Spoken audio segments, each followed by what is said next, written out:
fam. Good evening. Hey, by the way, I did miss yesterday because of the fact that I said, we're going to go the rest of the week, and I may as well go out and do some shopping. In fact, that's why I'm kind of late tonight. I was making pesto. By the way, it came out good, too. I couldn't stop. I had to go ahead and have a little plateful. So, fam, my bad. Pesto doesn't wait for anybody. Woo! Hey, all right. With that said, let's get right down to business. People on the East Coast say, hey, man, that ain't funny. I know. But if you tasted my pesto, you know what I mean. Jarek McKinnon was activated from the PUP today, or should I say the active PUP list ahead of today's practice. 11 months removed from an ACL injury, was limited to individual drills as the 49ers will ease him back into action. K'Wan Williams, there's a knee going on with him. Malcolm Smith, here comes Malcolm Smith. Them injuries, boy, got a hamstring tightness. Sit down, Malcolm. Jamal Garcia-Williams, who we don't hear a lot from about, he's been doing a good job, though, from some what reports say. He's got a concussion. D. Ford is still with that knee, and I understand it's going to take 2 weeks. Now, they said initially it was going to be 1 week, and he'd be right back. But, there's no reason to hurry him back. Why go 1 week and go two? We already know what he can do. We already know what he's capable of. Let's make sure he's fully healthy. I like this thinking behind the 49ers. And besides, as you know, Mrs. Bosa's baby boy will hold down that rush, and Buckner's already returned to the lineup too. Joshua Garnett still with the finger. Jeff Wilson, Jr., calf, did not practice. Guard Mike Person received a veteran day off. Jimmy Ward has yet to participate in team drills, but is still wearing the blue no-contact jersey for now, conditioning on the sideline. Shanahan said before practice, post-practice, his goal is for Ward to be ready for San Francisco's joint sessions with the Broncos coming up in another week, actually, August 16th and 17th. And that's when my boy J-Dub will be out there, because Deforest Buckner is looking good. I heard about it. In fact, even Salah's easing up on his. It's called. I call it with Salah. It's therapeutic criticism. So as not to disturb the man's forward motion. And then of course you got the fact that Kyle Shanahan even noticed that Tavares Moore is getting better. He's getting better every day. Ooh, Dub's yeah, okay. The headlines for today's program, 49ers training camp, day 9. Wide receivers struggle. Jimmy G suffers. First INT. Oh, my God. And the bad thing about it, it's because of, well, let's get into it. The funny thing about the 49ers workout today is that between Jimmy Garoppolo and the wide receivers, it wasn't that bad of it. Was. We've just gotten so used to perfection that we expect nothing but perfection every day. But Garoppolo statistically had another fine day going into 9 of 13, which isn't really all that awful. I mean, it's not awful at all. For him and what they've been doing recently, it is awful. But it was still a good day. But, and besides the problem, listen, Buckner came back to practice, and that's why I say you can't call it a coincidence, and it is because of Buckner. And now you've added, Bosa's been creating hell from his side of the field, as the other guys are doing a good job. But you're not doing a Buckner job or a D4 job from the rest of the guys, but close, but not the same thing. So Buck comes back, and now he's got his other boy over the other side. Now all of a sudden, Jimmy G's got to hurry up. And the guy who's under pressure several times today. Nick's not letting up, man. And so there you go. Let's get into the details real quickly so we get to the phones. As I mentioned, weekday for the wide receivers. Dante Pettis caught a deep over the middle pass from C.J. Beathard, but the reception became a turnover when he had the ball ripped from his grasp. From all people, the guy I like to talk about badly most of the time, Greg Maben. Greg Maben? Dante? Really? Oh, later, Kendrick Bourne, my guy. The guy I always get on and talk about how great he is, only to receive a lot of really nasty comments. Kendrick, who's been having a raging practice so far, or training camp. He was open down the middle, left sideline. He dropped a well-thrown pass from Jimmy G, and it caromed to Akello Witherspoon, who's back from that, what we thought was going to be a serious injury. I guess not. It bounced off. When you're this time of year, you don't have serious injuries unless you don't want to play. DeKello's back, and he picked up the INT. Garoppolo's first of training camp because of Kendrick. Oh! Finally, Deebo Samuel broke free along the left sideline, but he dropped a perfect pass from Nick Mullins in the end zone. In other words, the 49ers wide receivers did not distinguish themselves only 2 days after Shanahan already said no wide receiver had separated themselves this summer at all.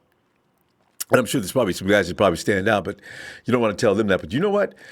Since everybody's got their favorite receivers, actually, everybody's on the clock. And I'm sure there's if you're going to put it on a curve, there's some guys that suck worse than this. So on the suck curve, you might put this guy here, this guy there, this guy here. But nobody's really doing enough to say you are the one.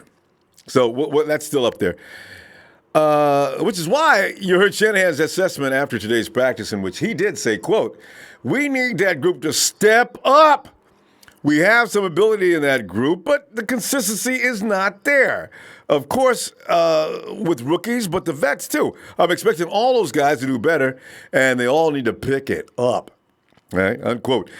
And it wasn't just about the wide receivers screwing up today, too. The oily hands extended all the tight ends. Ross Dwelly beat Marcel Harris on a seam route, but dropped an in-stride pass from Nick Mullins that would have been a long TD.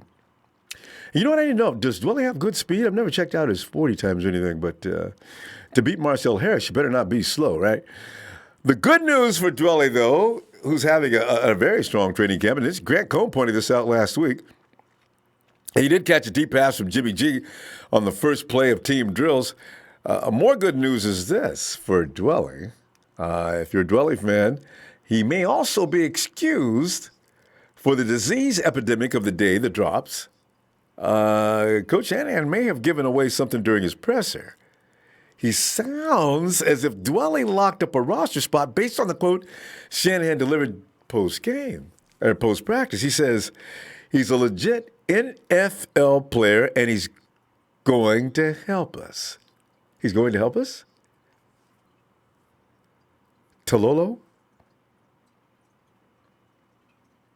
We already know that they're not going to get rid of we're not going to get rid of the draft pick out of Stanford, George Kittle. Garrett Selleck's going to go on the IR. Uh-oh. And as I say, it wasn't all that bad today, though. Tavares Moore saw an increase in the first-team reps at free safety in Ward's absence. Following today's session, Shanahan said Moore has earned more reps among the stiff competition at safety, and there's a lot. And receivers and cornerbacks were pretty much evenly matched during the one-on-one work. Richard Sherman, he's still looking like Sherm. Oh, he dominated the exercise. He did not allow a single reception during the drill at all. None. Nothing close. Kendrick Bourne found the end zone in each of his reps after that. Well, this is prior to the screw-up. This is putting things in a little different offer. But Kendrick was hot as usual up until that moment. Deebo Samuel also excelled, connecting on each of his 3 targets. DJ Reed Jr. won the majority of his reps, including an outstretched PBU in the back of the end zone. And Jimmy G connected with Ross Dwelly for a big gain down the right sideline, as I mentioned, on the first passing rep. Oh, no, this is a separate situation. Right sideline of the first passing rep, 11 on 11 drill. So that was earlier, right? During the same period on a play fake, Nick Mullins found Trent Taylor, who's Richard Sherman says Trent Taylor may pull in 90 this year. Trent's just wearing things out. Take him off your cut list. If you're going to put anybody on the curve of suck, you might put Trent at the top of the curve. This guy's he's balling out everybody now. Wide open down the middle of the field for a long touchdown. And another day, another sack. Nick Bosa, right? Whew, man. Deforest Buckner also had several pressures on the day. And the team concluded Tuesday's practice with move the ball period. On a third down pass intended for Dante Pettis, as I mentioned earlier, Greg Maben, that was during this the move the ball period. Maben stripped the ball from the receiver, and for the defense's first turnover of the day. 5 plays later, as you know, Jimmy G threw a perfect pass downfield that bounced off the hands of, of the receiver. You know, Kendrick Bourne, then landed in the arms of Akello Witherspoon. Witherspoon made his return to practice today after missing 2 days after a glute injury. Both he and Reed Jr. rotated first-team reps. I wonder where, maybe are we taking easy, on Jason? I hope so. I hope that's all it is. And Sheldon Day batted down a pass during the first rep of the move the ball period. 2 plays later, they notched a run stop behind the line of scrimmage. Mark Ziocha also had a big run stop in the backfield. So we never hear anything about him. I forgot all about him. But to summarize the Garoppolo day, had it not been for the receiver errors of the day, he should have had at least went 10 of 13 by my calculation. I'll let the record show, however, it was 9 of 13, which is not bad. He threw his first INT, which was not his fault, of the summer. Jimmy G's completions came on mostly shorter throws. He had 3 to tight end George Kittle on 2 screens and a slant. Kittle failed to come down with a high but catchable throw from G, who fired the pass under a heavy rush. G's best pass of the day.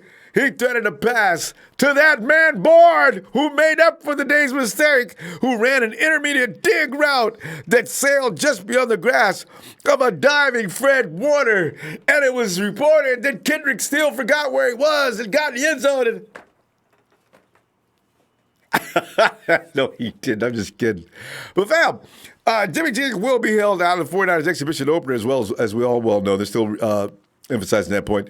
Against the Dallas Cowboys this weekend. He will not be making an appearance. Shanahan has announced that Jimmy G will see snaps in weeks 2 and 3 of this preseason. So we won't see him in the first week. We'll see him in the second week and third week against the Broncos and Chiefs. Yeah. There it is. As I say, there's no need to make a big deal and start cutting people behind any mistakes made today. That would be ridiculous because it's not gonna happen. I mean, it's getting the final. You're gonna get the full body of work, and you're gonna look who made the most mistakes, and all of them are making mistakes. So yeah, you can get mad at Kendrick Bourne today. If you don't like him, you can go crazy. But it'll probably be just one day, and then of course the next day he'll make you look bad again. KB, love that dude. All right. Let me go over here and check out and see what's going on. Rousseau, what's up, fam? J-Tan, 13 and 3, because we got Jimmy G, Nikki B, Telvin C, Kenny B, Dante P, Mike McGlinchey. Nice rhyme. I like that. And Muddy, though, Bleep Hard Knocks, I'm on the Ronbo show. Thanks, buddy. Sleepy Bear 408. Taco Tuesday. You know, tacos. I don't limit tacos to Tuesday though. I mean, tacos any day, any hour, all time. I mean, you know. Tony Toe, not fam. Let's get it. Paul Salve, is Ronbo wearing the Foster jersey? And I thought somebody would ask that question. Let me make this very clear. Foster does not own number 56. It was not retired in his name. So this jersey belongs to the San Francisco 49ers and consequently belongs to me as well. So whoever's wearing the jersey currently is who is representing this number. Have I made myself perfectly clear? Stop accusing me of the Foster nasty accusation. It's not happening. The name on the back is currently held by one Quan Alexander. All right? Now, let that rest. And where was I now? Oh, yeah. And Kenny says, and I quote, Big Show, when our wide receivers did get it's only practice, Ronbo. I agree. So when he comes on today, bad-mouthing wide receivers, make sure he knows it's only practice. Big Show. He'll be here, too. So we're looking for you. We're waiting for you. And we have a welcoming committee waiting for you outside. They're wearing boots and they look like commandos. Bob Money Debo's taking a good one spot this year. Not a chance that happening. You know, I got a theory about Marquise Goodwin that these kind of comments are being made. He's hearing all these things around him. He's kind of a sensitive kid. He's going to know that people are looking for him to fail. This is good because I think that's what's motoring Witherspoon, and I know that's going to motor Jimmy G. I mean, not Jimmy G, but, maybe Jimmy G to some extent. Akello Witherspoon. It helps when people keep throwing things at him. Debo's good, but him and Goodwin are in two different areas. Goodwin's had several touchdowns, long-range bombs. He's burnt defenses to pieces. There's a fear factor when he steps on the field that Debo hasn't established yet. So I look for Goodwin actually to end up starting some part of the season as long as he doesn't get hurt. We'll see on that. Anyway, should I say Keys? What was that? Oh, yeah. Oh, and Mr. Lee says, hey, yo, Ronbo, check out the clip where Dre destroyed Juice. He decleated him. And then he says, I didn't mean to wipe out my fullback, But we like that. Juice can take it. It's early in the season. He'll heal up. Oh, that was vicious. Derek Dawson, what's up? Mr. Links, y'all better like the video or Ronbo will pull a Dre Greenlaw on you and wave you across the YouTube. That's right. That's right. Hit that like. And, Break Davis, Greenlaw look good, and Bosa is super quick, and he's not easing up. And let's go. Hey, Josh Rowe said, I cannot wait for football season to start already. I know, it's already started, actually. Daniel Garcia, hey, what's good, fam? 100, hashtag, not Empire 31. Yeah. And 49 Lakers, hey, what up, big homie? Gotta catch the replay, you already know. All right, fam. Yeah, I can tell you, whatever you're doing, you go ahead and do it. 49ers and Rockets rider, damn, it feels good to be a Niner. Doesn't it know? I mean, I'm thinking about everything. It's the kid, 916. Empire Sacktown, reporting in. What's up? It's the kid. Break Davis. She says, got some good news for you from practice today. Yeah, all right, Break. We're looking for that. Slick 6'8". Slick. Best record of the NFL in Week 10 if we stay healthy. I really do believe that. In spite of all the rhetoric that's going all around us about saying otherwise, I really think so. If they stay fully intact. Bloodshot, what's up? What's up? What's up? Chad Garrison. Hey, he says, Ronbo Sports talked to Paige Pettis. Paige Pettis. I said, who's Paige Pettis? That's Dante's sister. And she said, Dante is not.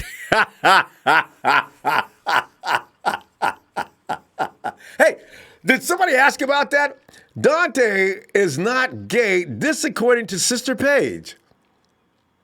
So for those who've been saying that, all the haters, he goes on to say, also, he says, I tried to shoot my shot, and she said I earned some brownie points for having her back. I may be Dante's brother here soon. You know what? You should have took. What does Dante's sister looks like? I kind of feel like she might be kind of hot. Is that right? And then there's Chad Garrison putting hits on her. He's already talking about being a brother-in-law. He says, Dante's brother is. But her and her family also like my post, saying maybe the haters calling Dante gay will shut up now. I never entertained that thought. I just thought that he's kind of like. There's a lot of guys that are always masculine and macho all the time, and they're not necessarily like the other sex in that fashion. But, it's something that you really have no right to make that assumption until you have proof. Far side, linebackers set with Greenlaw, Quad, and Warner. Oh, yes. Can that please? Malcolm Smith's already pulled up blame. And I get the feeling that Malcolm Smith pulls up blame like he did with Reuben Foster and kind of like he did last year with Fred Warner. Kinda. So he doesn't look so embarrassed if somebody beats him out.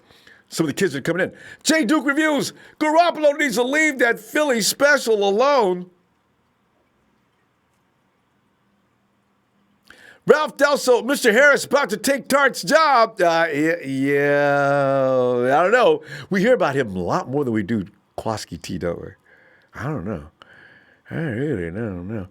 49-millimeter boy, sending love from the 559 Fresno, not Visalia. Uh-oh, did I call you a Visalian yesterday? There's a lot of people said Visalia, so I couldn't really get that straight. Now, Nikita Lum says, what's up? It's nighttime in Delaware. I like to see what's up to the Niner Empire, Niner Nation all day. Now remember, Nikita, you do not use the term Niner Nation. It's offensive because we're not a nation, we're an empire. We swallow up nations, enslave them, and make them a part of the empire. Yes! And I'm still concerned about the part where Philly special. A Philly special. As long as it's okay for family ears, you know what I mean? I mean, some guys, there's a jargon going around on certain things. It just, it's like getting the Brazilian. I'm tangled up. Let me see if I can get this straightened out here. All right. All right, hey. Now, fam, here's the thing. Is there any need to get excited about the wide receiver day today? And isn't it ironic when Deforest Buckner returns, there's a lot more pressure? I like what we had the last few days. Jimmy G was going wild. And it just goes to show you'll have these days when things are going on that probably shouldn't happen. So it's bad. Was it one day of rust? Are you concerned? And that type of thing. I think Phil was at practice. He can shed a little more light. Hey, Phil.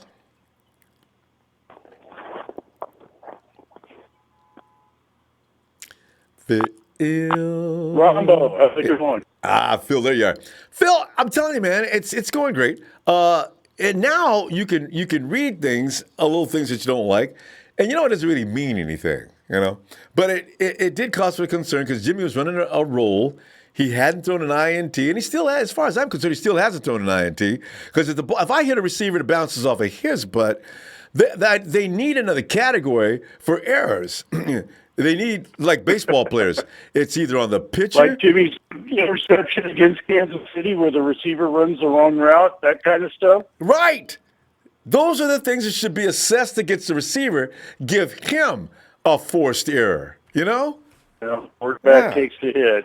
Yeah, I think so. Because it didn't look good on the quarterback stats. And then Phil, what do we have to battle? You see the guys, other teams, even 49er fans do it too to some degree. He's got 15 touchdowns and 10 INTs. Okay, well, let's go back and look at the INTs. Wait. San Francisco says Philly special was the quarterback going out for, the Philly special. Now I know what that is. You already knew what it was, huh, Phil? The pass to Jimmy Garoppolo, there'll be no more of those. But anyway. No. Were you at practice? I mean, the whole thing is, one thing I did see was the receivers are dropping too many balls. That's one thing I've noticed all of these practices. There's been a few drop balls. And guys in the cat, when the ball hits them in the hands, they got to come up with it. That's your job. That's pro football. Yeah. But the other thing I want to correct is the last gathering we had, I did say Marquise. It was the third wide receiver that I mentioned. Oh, yeah. I know somebody did call that. Did he mention him? So, yeah, I did mention him. He's one of my – I think he's a starter. I know. I think him and Pettis are going to be starting. At least to start the season one thing off. One thing I did think of is who's going to return kicks? Because, you're going to have Dante and Trent Taylor returning punts, and I think Trent Taylor is going to be the main punt returner, but if he gets hurt, Dante is going to be his backup. Only because you want to keep Dante fresh for wide receiver.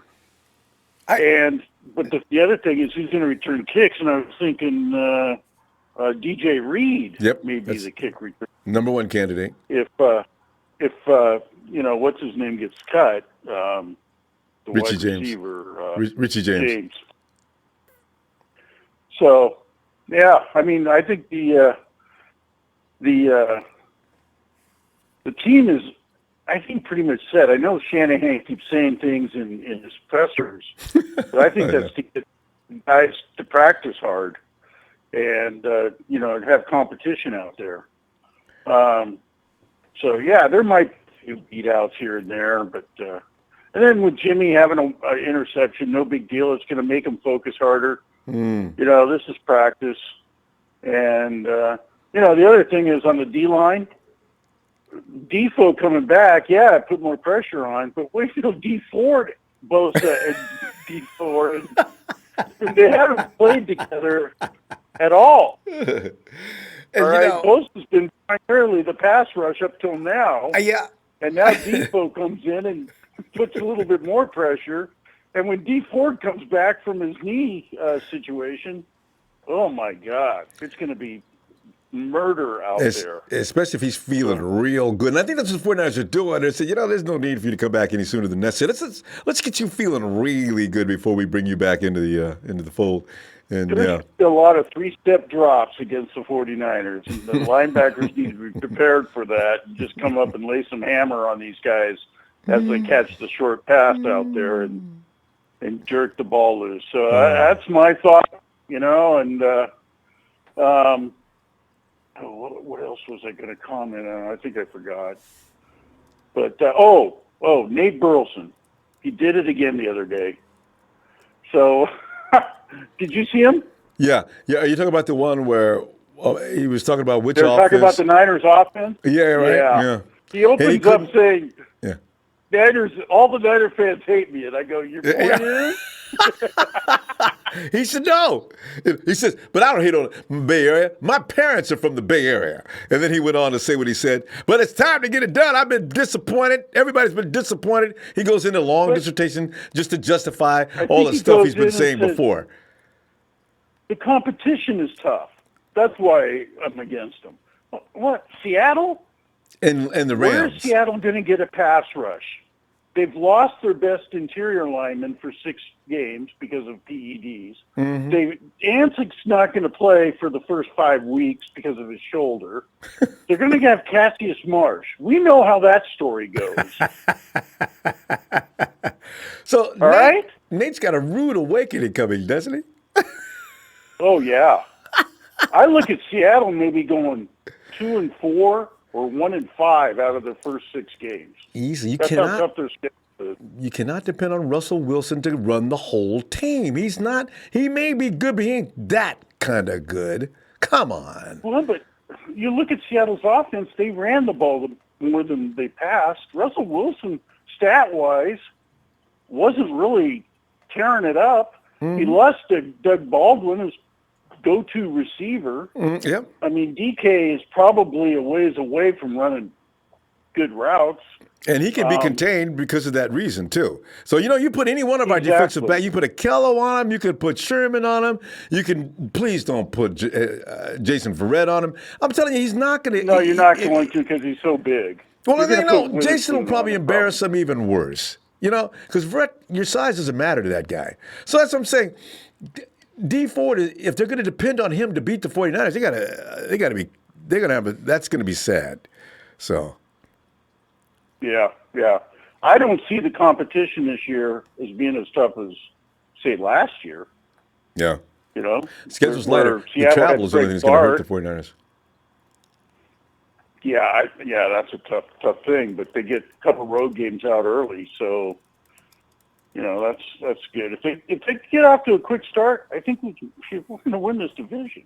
I really do. I really do. I try to keep calm about that, but I don't see how we can. I mean, unless the Cardinals are going to come up with something incredible. The only thing that could kill us is injuries. If we stay healthy and execute, we're gonna win this division. Okay. I really believe that.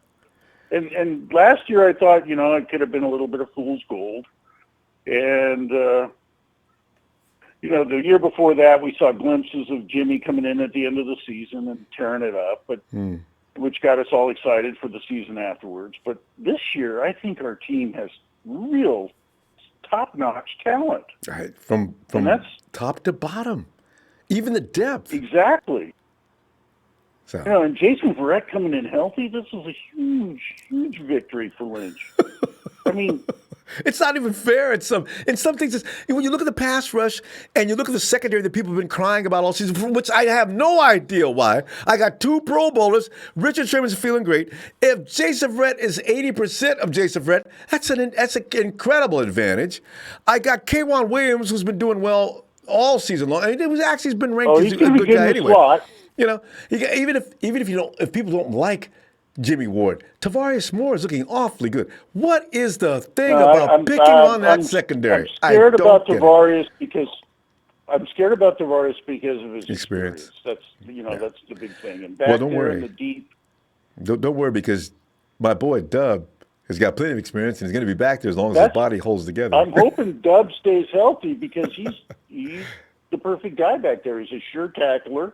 when he stays healthy, and, Yeah. and he can cover. And Hey, Phil, and he's got experience. All right, and Phil, we're gonna stop, and I'll tell you, I look forward to hearing from you tomorrow as we continue with practice. All right. All right. Thanks, Phil. All right. See you, Ronbo. All right. Bye. Okay, so what I did is I pulled up, because you guys made me crazy with what in the world could Dante Pettis' sister look like? Well, you're right. She's 17, is she? Yeah, that's pretty smoking hot. And also, she's standing next to this big dude that I suspect is her boyfriend. Hey, Chad Garrison. That's not Chad Garrison. Okay. Chad Garrison says, Stingray, if she was 17, she would be perfect for you, man. But Paige is around my age, 27. But, bro, you're in high school. Your show. Hey, who is somebody on the chat named Stingray? Yeah. Yeah, 17, 27. Yeah, that's probably going to be a problem. But yeah, she's definitely a looker. All right.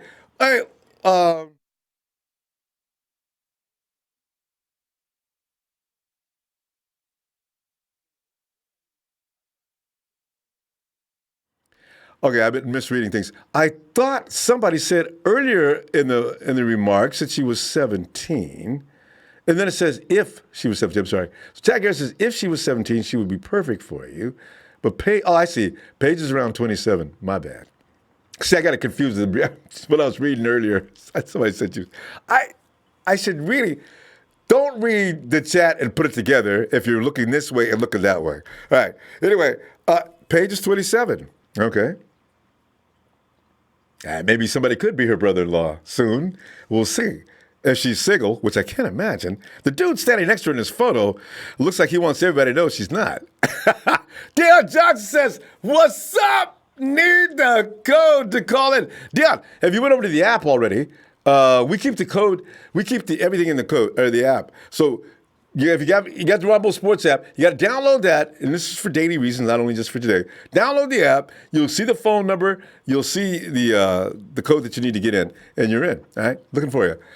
The Ronbo Sports app is absolutely free, so just go ahead and put that up.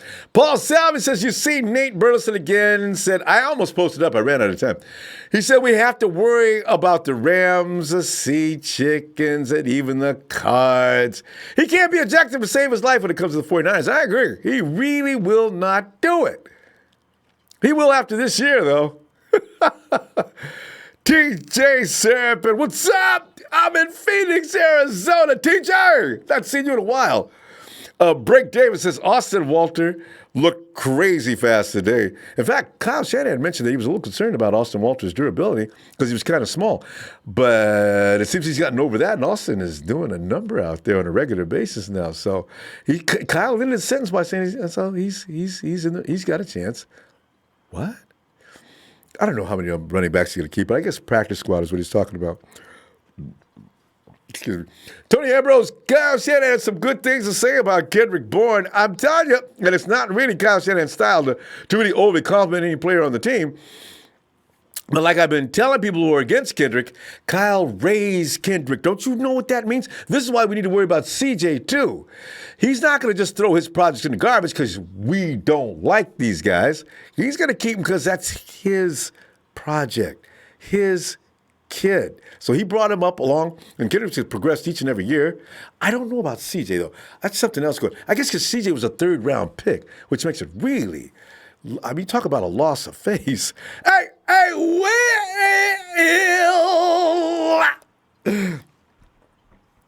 Ronbo, what's up? Oh, Will, man, we're raking through like after a workout. You know, there's some things you gotta pick at, and wide receivers we look for them to be perfect nowadays. The defense did a good job as usual. All Defo had to do was come back, and that's something. One guy comes back, and all of a sudden the offense is like not clicking as hot as they were while he was out. So it's the classic when the cat's away, the mice have played. Boom! Default comes back in. Oh, I'm going to make y'all hurry them passes up a little bit. Nah, I'm on today. So, yeah. And Deforest is looking good because Shit. I know you appreciate that, Will, because you're the one who cut the tires on the Debo Samuel. I mean the J Dub bus.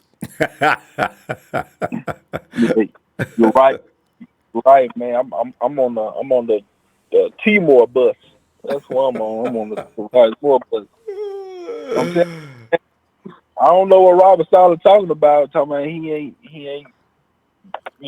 ready. To me, like he ready. I mean, Kyle Shanahan said that he's up to He's par. getting better And and he better. continues Shanahan, getting yeah. better and better, man. Hey, give a guy a chance, man. Just put him out there. We're gonna find out in preseason. We're gonna see how good he really is, man. We're gonna look at that product and see how it looks. But I tell you what, man, just like you and Phil said, man, once D4 come back, whew, Lord have mercy for these offensive linemen. But that's good. I'm glad they're gonna go ahead and man, and I'm glad they went on and gave him that stuff for his knee, man. Because Plate, Ian what do they call it? Rappaport, Something plate rich. PRP, Yeah. PRP, yeah. Yeah. But I don't know the word Plate for it, but rich Ian plasma. Rappaport, Plate rich plasma. yeah, play rich Plasma rich, plasma. or is it plasma rich something else? Anyway, it's one of those three combinations. Yeah, so Ian Rappaport said that they should help the knee. He said that folks in the Seahawks, they used to do it, will put PRPs and guys, whenever they had that type of situation. They said they played the whole season without it bothering them. So it's good they go ahead and give it to him now, so it won't bother him during the season. So that's good, man, because we definitely gonna need him. But yeah, man. I heard practice was okay, but man, them receivers need to get on that jug machine, man. You can't be missing passes. You can't be doing that. We can't afford that this year. If we're gonna score a lot of points, man, we can't be dropping no passes, especially if Jimmy G puts it dead on you. So, man, we I gotta got catch those. I got a feel. Could it be something? I don't know how they could lose it in one day, but they took a day off. Timing was off. I got a feeling. Some of the things that you normally do when you're in sync with yourself, you may put your hands here, here, here. You may open them up this wide. You may open up this wide. Something may have shifted just slightly. That's all it takes on the passes that are coming in like they do at that level. And that might have been part of it. And then they settled down a few minutes later because they normally did pretty well throughout the rest of the day. Yeah. Well, it's important, man, to hit that jug machine after every practice, man. You want to make sure your hands As a are back. routine, yeah. Yeah, you gotta make that as a routine, man. But yeah, man. Kyle Shanahan says, Bourne is he's doing his thing. He's staying consistent. He said he came a long way, man. And he upping his game. So, you hear it from the horse's mouth. So we Yeah. might as well quit all Bourne getting cut, all this type of stuff. Bourne is staying, man. I And mean, tonight is you're the hearing night about that him we should. every day, Will. You're hearing about him every day. Get Today had a little bad in it, but the rest, sweeping in everything, making the plays, that's what you got to do. Yeah, man. So I mean, we should end that conversation tonight, man. Like Bourne is staying. Like he's not going nowhere, man. He gonna be one of the contributors to his team, man. So I mean, he earned it, man. Like After 3 it speaks years, for itself. yeah. Yeah, man. So Greenlaw, man, Greenlaw. Like I said, Greenlaw, he need to go ahead and start, man. Yeah. Max Smith, I ain't heard nothing about Max Smith today. I can I tell you. looked everywhere. No I can Malcolm tell Smith. you. I can tell you about Malcolm Smith. Pulled hammy. Strained hammy, and he's sitting down again. See, you see. I ain't heard no damn injury about Greenlaw yet. And you won't. And this man tightened up on his hamstring again. Man, this dude ain't. Man, look. If I was a GM, he would have been gone. He would have been gone before the OTA started. Well, I'm telling they you, had to be fair Greenlaw to gonna him. They had to let him. They had man to Greenlaw. let him take one more look while he's supposedly healthy. But it didn't take long for him to get unhealthy.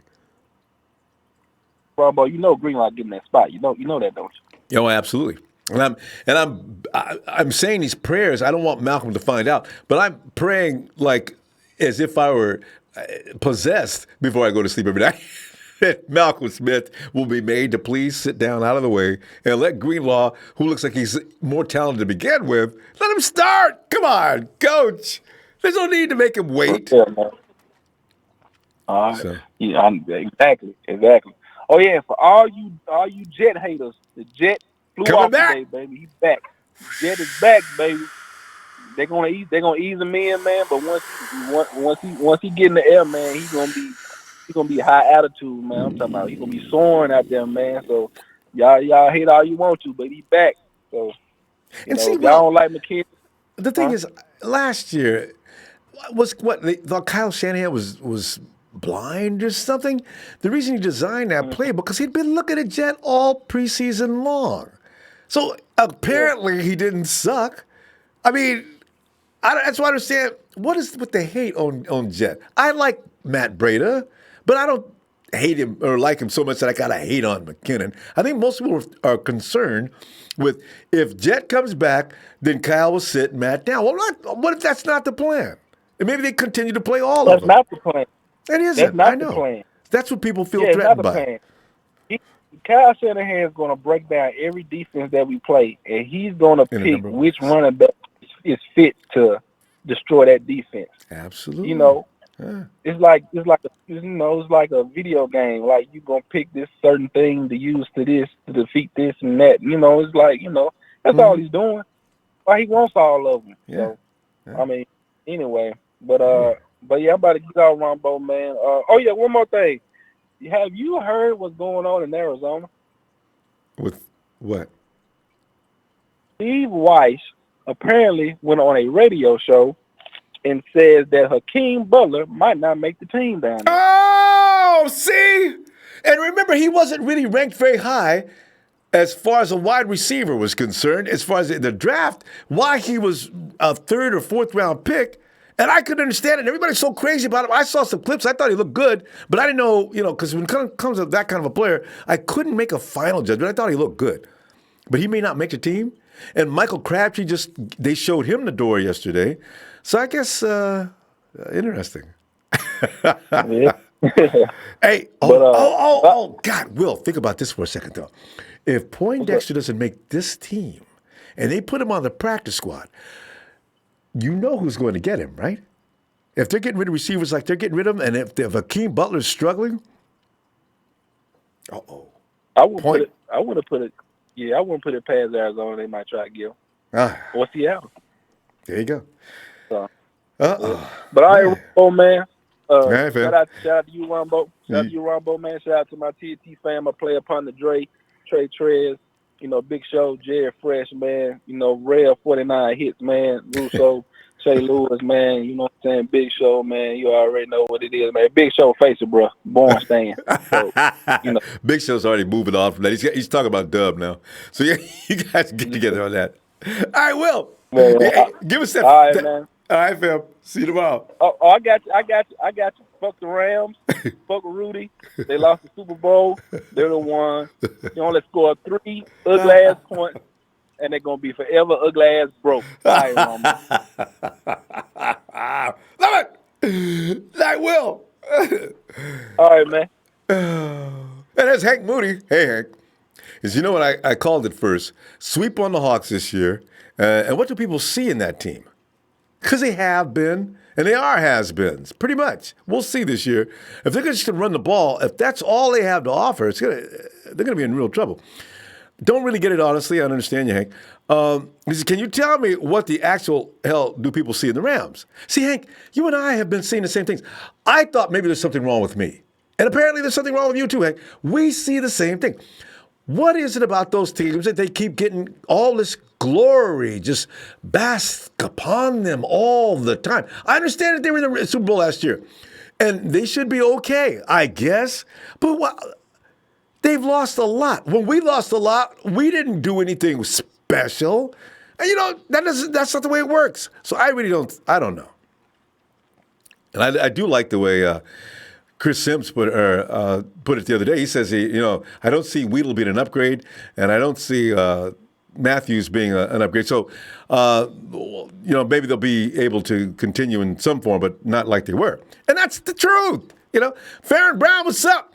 Derek Dawson, I was dropping cars off, and the damn dictator was being lazy. And then I said, teamwork. He said he's a Rams fan. I instantly grabbed the keys back and did it myself. Can't trust the enemy. Derek, that's what I'm talking about. And you made me glad I wasn't a Raider fan that was working on your car. It never would have ran again. Stephen Allen! Solomon Thomas has been having a quiet camp. I was thinking about that the other day. I mentioned to say something about that. We've only heard a little bit about him. We haven't heard anything more about him since about a week, right? Okay, Solomon. Earth to Solomon.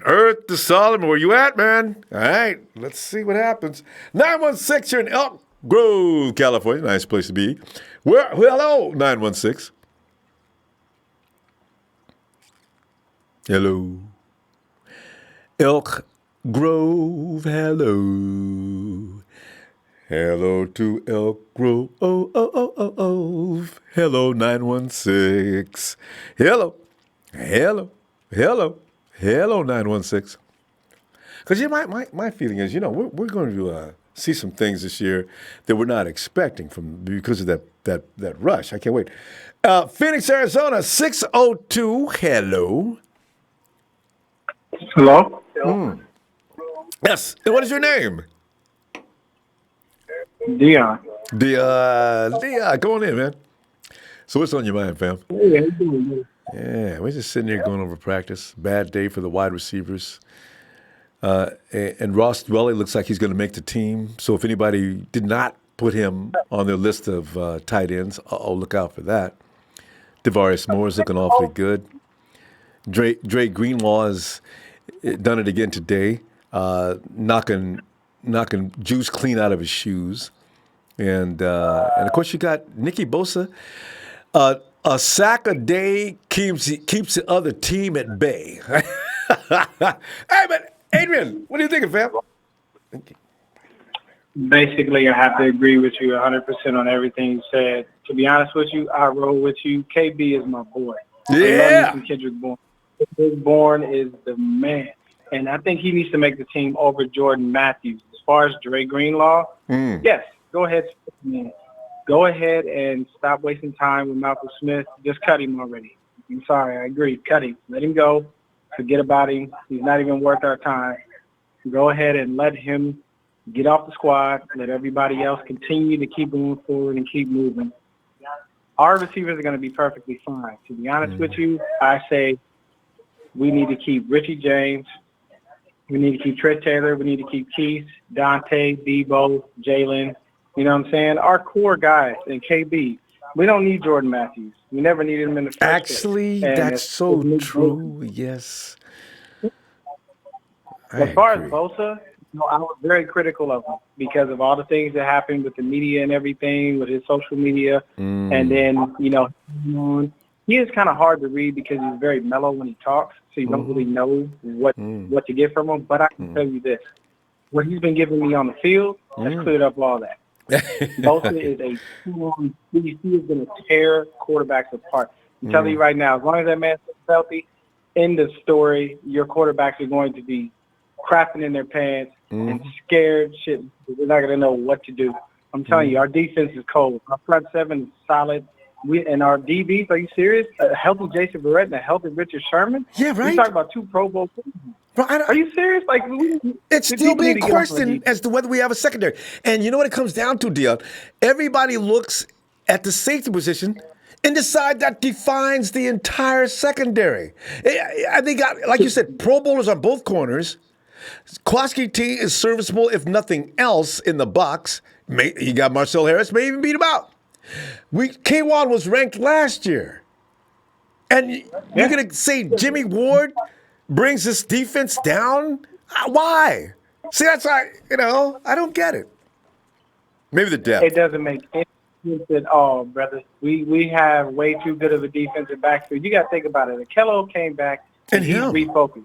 Right. We missed one day with a glute injury. Next thing you know, he comes back, let me go ahead and get another pick. Making what I'm saying? plays. Like, they're doing their job. They can play. And I'm telling you right now, with the front seven putting as much pressure as they do, it's easier for these guys to be able to jump these routes, to be able to pick the ball off. I'm telling you, our defense is going to be solid this year. And with the whole point is like you said on one of the last shows, because I love watching you. Thanks. They're going to be fighting over snaps. They're going to be fighting. they're literally they're gonna be looking at each other after the play, going, "Man, I was supposed to get that sack. No, that's mine." You know? Debo, they're gonna be upset. They're gonna be enraged, and then it's just gonna translate into a better season for us. I'm saying 10-6 or 11-5 at best, and the only reason I'm saying that's because we got to gel on offense a little bit better. You know? Yeah, And but then you once know, that Deion, comes in, but just like you just mentioned, they will be given ample time. Because if you get a lot of practice on the field, and let's face it, the defense is not going to allow offenses to be on the field all day. So that means the 49ers will be working the clock probably in their favor. Most games, the 49ers are going to dominate the offensive side of the ball. So it's going to be interesting to see some of the high-powered teams like the Saints. Who else is on our team? The Rams, supposedly.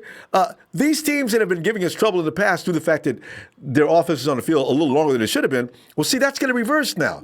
So you're going to tell me that that's not going to work? Of course it is, D. Yeah, that's true. And I agree with you 100% on that. It's very simple.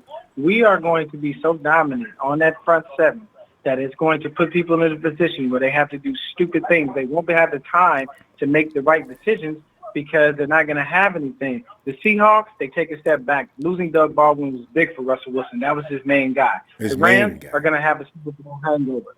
The Cardinals, they basically started over. Nobody's worried about them. And I live in Arizona right now, but I'm going to that game, for Halloween. And believe you me, we'll be down there red and gold till I'm dead and cold, baby. We're going to be out there representing, and we're going to be out there celebrating. And I can guarantee you we'll come out with a W. Period, point blank. Our division is up for grabs right now, and it's the best time for us to be able to try to take it rather than for us to be able to wait.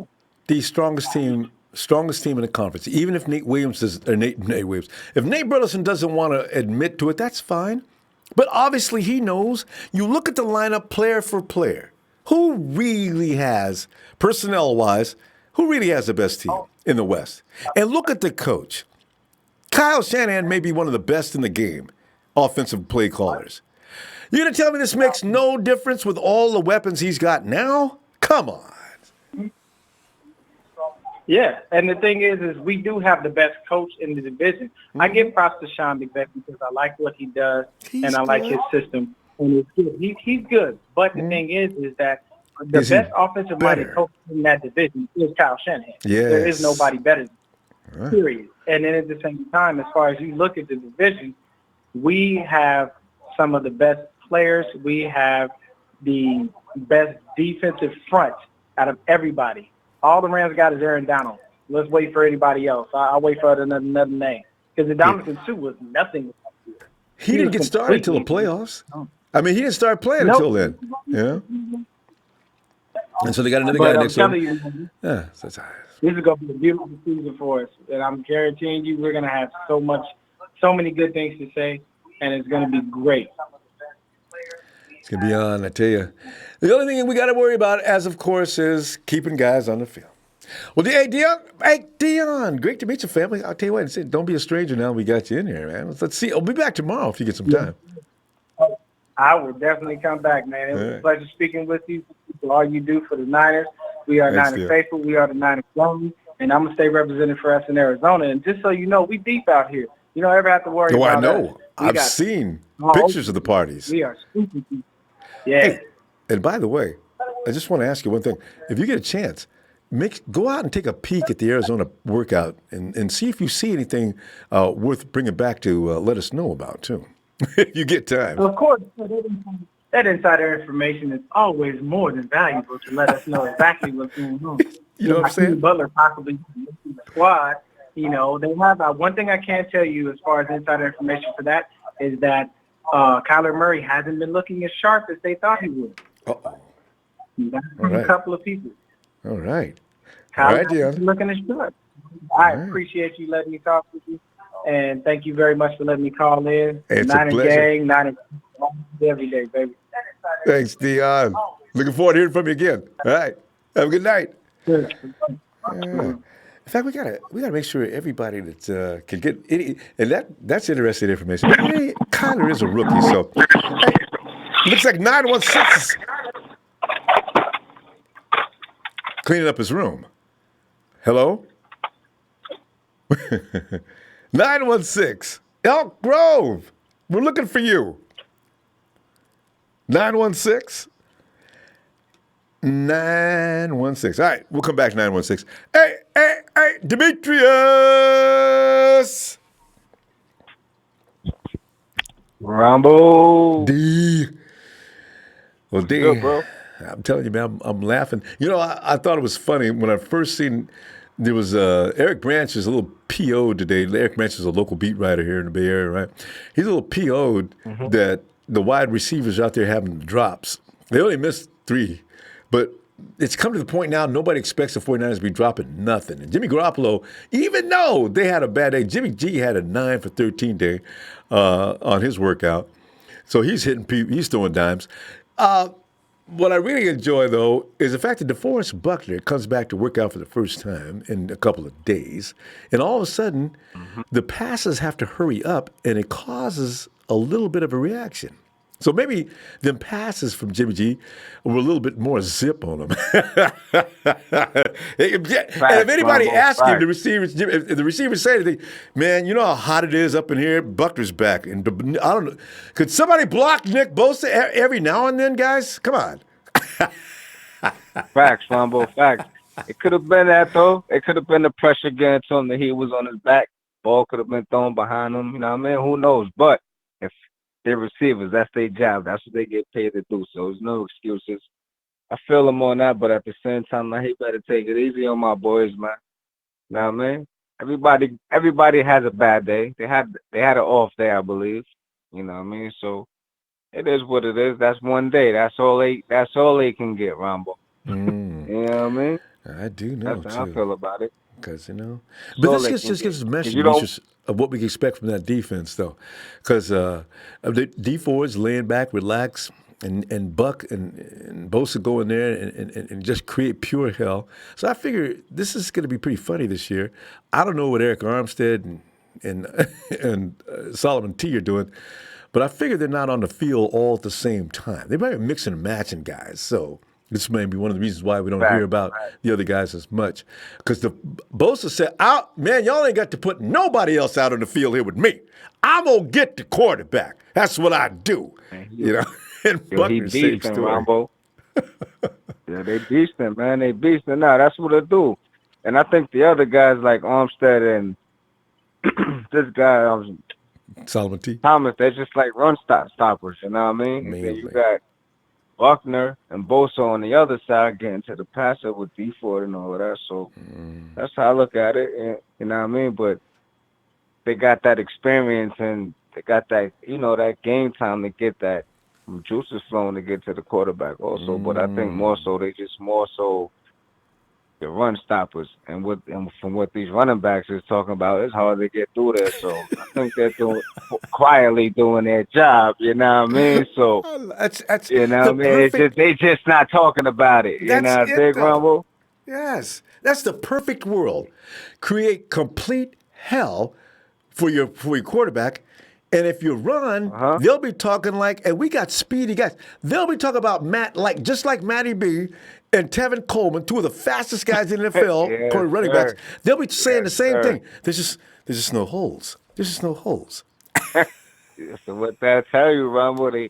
We doing our thing. Everything is gelling, man. We coming together, bro. Like it's crazy though. Like I seen the Nate Burleson thing today. You know what I mean? Everybody's seen that. All these beat writers, all these writers and shit, Rumble. Like they all play like monkey see, monkey do. One person say something bad about somebody, then they all agree on it. It's like they don't have a mind of their own, so they just riding what's hot right now. But I do think Arizona will do better than Seattle this year. I will do that. I would be surprised. And we're going to do better than the Rams. We're going to do better than the Rams and take over the division. That's how it's going down. We're going to go 14-2, Rambo. We have to go 6-0 in our division, man. We have to go. Those are important games. We have to go 6-0 in our division. We have to do that in order to make the playoffs. If we do win 10 games, so to say, we have to blink the division. We have to. Because that'll come back and bite us in the butt. You know what I mean? And, though, it's like somebody just pointed out, my biggest concern is how many times we have to be on the road this year. But the league actually gave us a break by giving us the 2 teams that they did on the East Coast schedule. Well, if you're going to play anybody out in the East, playing Cincinnati and Tampa Bay is to the 49ers' advantage. And it's early in the season to get those games out of the way. So the 49ers are not tired from 5, 6, 7 weeks of football already. They're starting the season off with those 2 teams, and those teams are not strong. So and we're catching Cincinnati with the nice weather too, so it ain't gonna be too crazy. And AJ ain't So, feeling so well. that'll work. Yeah, that'll work to our advantage. You know what I mean, Rambo? So talk, man. We So need it. We need it. we need that that, weather, man. you're right, And hopefully, yes, sir. That's gonna play an advantage, man. I'm predicting it, Rambo. We're gonna go, Rambo, man. 10-0. We're gonna start off 10-0, bro. We're gonna shock the league. I'll be Telling fit to you, be man. tied, boy. I won't be able to. I'll be bouncing off the walls, man. I can't believe it. Because I said and remember in August, the Matrix called. We gonna go 10-0. Several people have said 10-0 already as well. I am so for it. Rambo, if you look at the schedule, bro, like I said, if we blank our division, it's all downhill from there. I'm It's just all worried downhill about from there. the Browns. I know that's going to be the Rambo, epic they battle of the. overhyped. I know, but they got 3 Pro Bowlers on the defensive line. Already. I know. You know what? Their D-line is they furious. I give it to them there. But I just don't like all the hype with this Mayfield guy. He's good, but he's not real. Whoever remember that Jay-Z line, please. Know what I mean, let me know. He's all right, but he's not real. Their friends that deal. You know what I mean? Like, come on, man. I know. They We're need gonna be to go sitting. somewhere with We're that. gonna be sitting on the edge of the seats though that whole before the game starts, and when the game does start, the first snap. Okay, here we go. Here we go. Here we go. There goes Mayfield down already. Look at that. Damn, my boy Nick. You know, see, probably Rambo, because we can match them on every facet of the game. I know, and you know what we're better at? Special teams. We have a kicker and we have a punter.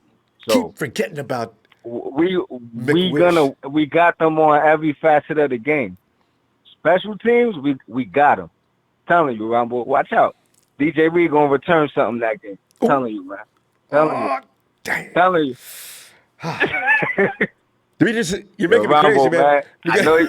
I know, Rambo. I know you gotta go, man. It's so good, Rambo, man. I love you. Thank you Love for you back, everything fam. you do, man. Empire for life, man. I holla at you, man. Sure, Be man. looking for you, Demetrius. See you tomorrow. All right. There goes Demetrius. Go get him some rest. Getting ready for tomorrow. Tyso.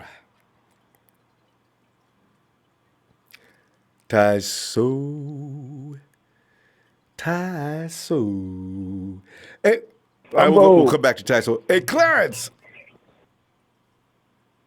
Oh, it's Tyso. Hey, Tyso. What's up, Ronbo? Tyso, man, I was sitting there, man, just going over the day. It was not a good day for the wide receivers. And you know what's so funny about that, Tyso? That there was only 3 or 4 drops on the day is considered a bad day. Hey, Tyso, do you know 3 or 4 seasons ago, if we only heard about 3 or 4 drops on a day, we'd be excited. And now it's unacceptable. How far have we come? Oh, hey, Tyso, who's like your number one? You name me your tight ends right now. If you were going to pick out your tight end team right now, who makes the squad? Who would you pick? Well, Kittle's is always, he's already not on named the George, spot. right? Who else? Who else? I'm ready for the rookie that it brought. I mean, Doyley's Caden- there, but Caden Caden Smith, I want to see what he does. I'm excited for these preseason games. I tell you. Now, who's your third guy? Now, here's where it gets a little crazy. Or who are you looking at? See, the thing is, I presume that Tololo, at 6'8", a great blocker from what I understand, already familiar with Kyle Shanahan's system, I pretty much said naturally it's going to be Tololo at number 3 because Garrett Selleck is not going to make it this year. So you bring in a guy that's well-versed in the system, a great blocker, which is very important for Kyle Shanahan, 6'8". All I got to do, if I could get him to do as I tell him, throw the ball up high at 6'8". When he extends, he's over 7 foot if he jumps. So he gets it. Man. Now, it seems Dwelly is stealing the show in camp. And I'm talking about above Caden. Tololo, we never hear about him. It's going to be Dwelly. I totally forgot about him until you mentioned it. See? And Kyle's saying all kind of good things about him. Everybody is. Beat writers, Grant Cohn is saying, and Grant Cohn doesn't like anybody. If Grant Cohn's mom was playing out there, he would say bad things about her. That's who he is. So he didn't say anything bad about Ross Dwelly? He must be doing something really good. Man, that's why I'm so excited. Like I said, I'm more excited for the preseason than the regular season because I know. we already know like the starting lineup is so good that we're forgetting about all these guys that are coming up, and these are not just guys that they might be secondary in our depth chart, but they're going to start on other teams. Mm-hmm. Yeah. That's how deep we're going this year. And I know people were talking about. I was watching on YouTube. Kyle Shanahan was talking on a press conference. He mentioned KB. Man, that's why I was like, KB is not getting cut. I know the other guy was saying. It'd be Kyle shocking. Shanahan was mentioning. Yeah, Kyle Shanahan basically saying that KB, when he came back this year, he was ahead of other guys. He basically said, I'm paraphrasing, but he said he could tell that KB will work way harder than other guys in the offseason. And he's having a rock solid camp. You see, so even if you had any doubts, KB has had. This is about the third or fourth day in succession. He made a mistake today, yeah, but the dude has been rock solid, one camp after another. So that means Shanahan's probably proud of his work, right? Because as I say, he was an UDFA when he came in. Shanahan took a chance on him, got pissed off with him because KB was coming in late or something. Shanahan was pissed, and he just really gave him the loudest. He yelled at him, from what the report says, and he said he didn't want to let him go for fear of another team picking him up. So Shanahan has had insight in this kid from the first season. So you know what? You're right. I think we could put to rest and put to bed any possibility, Big Show as well, I want you to know this, that Kendrick Bourne makes this team. And maybe instrumental this year, unlike before. Tyso, he could be one of the main dudes. He could have matured to that level. Yeah, that's why I'm waiting, man. I can't wait for it. I'm just so excited for I mentioned preseason, man, but just the team in general. Like the previous caller was saying, man, on every facet of the game, man, special teams, defense, especially in offense, man, we're gonna be going crazy this year. I was reading on one of your Instagram posts, you're saying that even though Joe Staley, he's been with the team when we were in our Super Bowl days, he's saying that we're going to the playoff this year. I know, right? Don't you love that? He says, well, I guess we got to go to the playoffs. Joe's not just said, I guess we got to win this division. Of course, that means playoffs, too. But, yeah. Unlike Nate Burleson, who thinks they'll make it in as a wild card. I think somebody said, I think it was Nate or somebody said the 49ers, they'll make the playoffs, not necessarily win the division. Okay. Man, so we already talked about the Rams and Hawks, and nobody's impressed with them. But look at the 49ers wall to wall. What do they got here? Why would they be falling behind those teams? Experience? We got a lot of veterans in our lineup, and they'll help the youngsters come along. So I'm struggling with the Rams and the Hawks being dubbed the kings of the West. Come on, man. God, last year is last year. It's another season. They lost a lot of. I don't know how they're going to continue with, especially with like the other caller said, man. And I agree with him totally. With Baldwin retiring, that was his Russell Wilson's number one coach, and he knows. Yeah. He knows how to read when Russell Wilson is running out of the pocket. He knows where Russell Wilson wants him to be. Good point. And Tyso, it takes time to be with Russ to understand that. And he lost some other guys that used to be good. That dude who made that butt catch in the playoffs or Super Bowl, they got rid of him. They got rid of all the guys that know just where to go with Wilson. And they had one left. Tyler is still good. I forget his last name. But anyway, he still got Lockett. Russell Wilson. Yeah, Lockett. Tyler Lockett is still very good. Scores on us every time we play him. And there will be, but I think that's going to end this year too. So, there's lots of reasons why there's no reason to believe that they're going to just beat us up anymore. So. And the other thing I'm excited with mentioning Russell Wilson, I want to see how he's going to run around between Bosa and Deforest. And Buckner and Quan Alexander coming up on him. Because we got good coverage. Yeah. If all four of those guys are after Russell Wilson, I'll be damned if he's going to be scared. And he's got a little slower, Tyso. It's not like he's 25 or 26 anymore. So, Yeah. run, I Rusty. can't wait to Run. see. I hate those plays when the pocket's breaking down. He's trying to scramble for it. I can't wait to see what's going to happen this year. Looking forward. Tyso, we got to go, fam. Delighted to hear from you. I'll be back tomorrow to see All what right, happens. Ronbo. All right. Have a good night, Yeah. fam. Take care, brother. You too. Thanks, fam. Oh, yeah. I tell you, that's the thing. I hope I'm right on this. I can't. Hawks and Rams, they're still dominant? Hey, Clarence. What, boy? What's up, dog? Clarence, you, man. I just sitting back here and we can gloat now. We got a bunch of young, extremely stunly dudes as opposed to what we had from 2015, 2016, 2017. Clarence, remember when they used to say things like, 49ers ain't got no talent? I used to get mad. They were right. But I used to get mad anyway. I'm like, come on, man. What are you talking about? You got no talent. Now. I think he was bad. So I know, Barry had a receiver with a good one. Defensive line was deep, and that was it. Clarence, you know what? There's a feedback. I think, have you got any speakers on behind you? I see no idea. I apologize. I'm driving to work. Okay, turn that off so you get one voice. They're bumping into each other. Is that any better? That's a little better. Okay, go ahead, Clarence. Okay. All right. This is my air conditioning is probably on. Okay, so let's see. In the words of the Rams, payment punishment, we don't have to worry about the defense. We're good. We'll call defense top 5 this year. End of discussion. Special teams, let's be number one. Let's number one this year. I think there should be no doubt there at all. And for the offense, I think there's let's say top 10. There's still Christian Jones to go on, things like that. So, Ronbo, can you count to 3?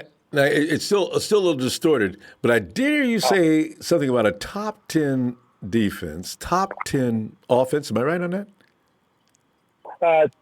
Top 5. Top 5. Top 5 defense, top 10 offense. Is that right? And number 1 is special teams. All right. Because Um, yeah, go ahead. Oh, yeah. So number 1 is special teams this year with the leg. Mr. Swell. Oh, hey, Mitch. See, that's something a lot of times most of us don't even think about. But if you got Mitch Wisnowski keeping play at every time we do punt, whenever the occasions we do, the team's going to be put into a serious disadvantage because Mitch is probably not going to make a lot of mistakes. So they're that 2-yard line, 3-yard line, and with the defense that we got, tell you what, Clarence, man, here's another advantage. You can't stop naming advantages. The pass rush, Mitch, Robbie Gold. We're not saying enough about That's him. very true. He's not going to miss from 40 yards and in, 50 yards and in, No. pretty much. You know? No, he got paid. Yeah, and he's got talent. So, Yep. And like I said, when he averages 4.6 on his hang time, that's forever. you know, Most is that of the ridiculous? drinking a cup of coffee, waiting for the ball to come down. And for those You know. teams that decide not to call fair catch, oh my Lord! Oh, yeah. Everybody's Again, here. Please run. Yes. as the ref would say, pain and punishment. Oh, they're just going to light them people up. Ooh, your signal And then, like I signal said cleared earlier, up, Ronald, Clarence. can you count to 3? Because that's the amount of time that any opposing quarterback's going to have to throw that ball. 3 might be, depending on how they're lined up, and don't let them call a blitz. 3 might be too long. Right?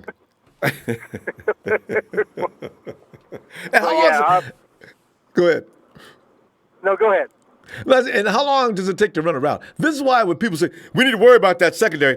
Okay, how much work do you think the secondary is going to get? This is why I keep saying there's not going to be deep routes or exactly what I hope teams attempt to run. Jimmy's not even throwing the ball deep except on rare occasion. Jimmy, our own Jimmy in camp with one of the quickest releases in the league. Oh, I'm Kyle, Coach. I'm gonna get this ball to the nearest outlet I can get. Trigger now. Yeah. You thought Jimmy had a quick trigger before? He's gonna have a really quick release now that he's been playing against our defense. Or it's like he's gonna see everybody else as being pretty slow. I didn't even see him pass it.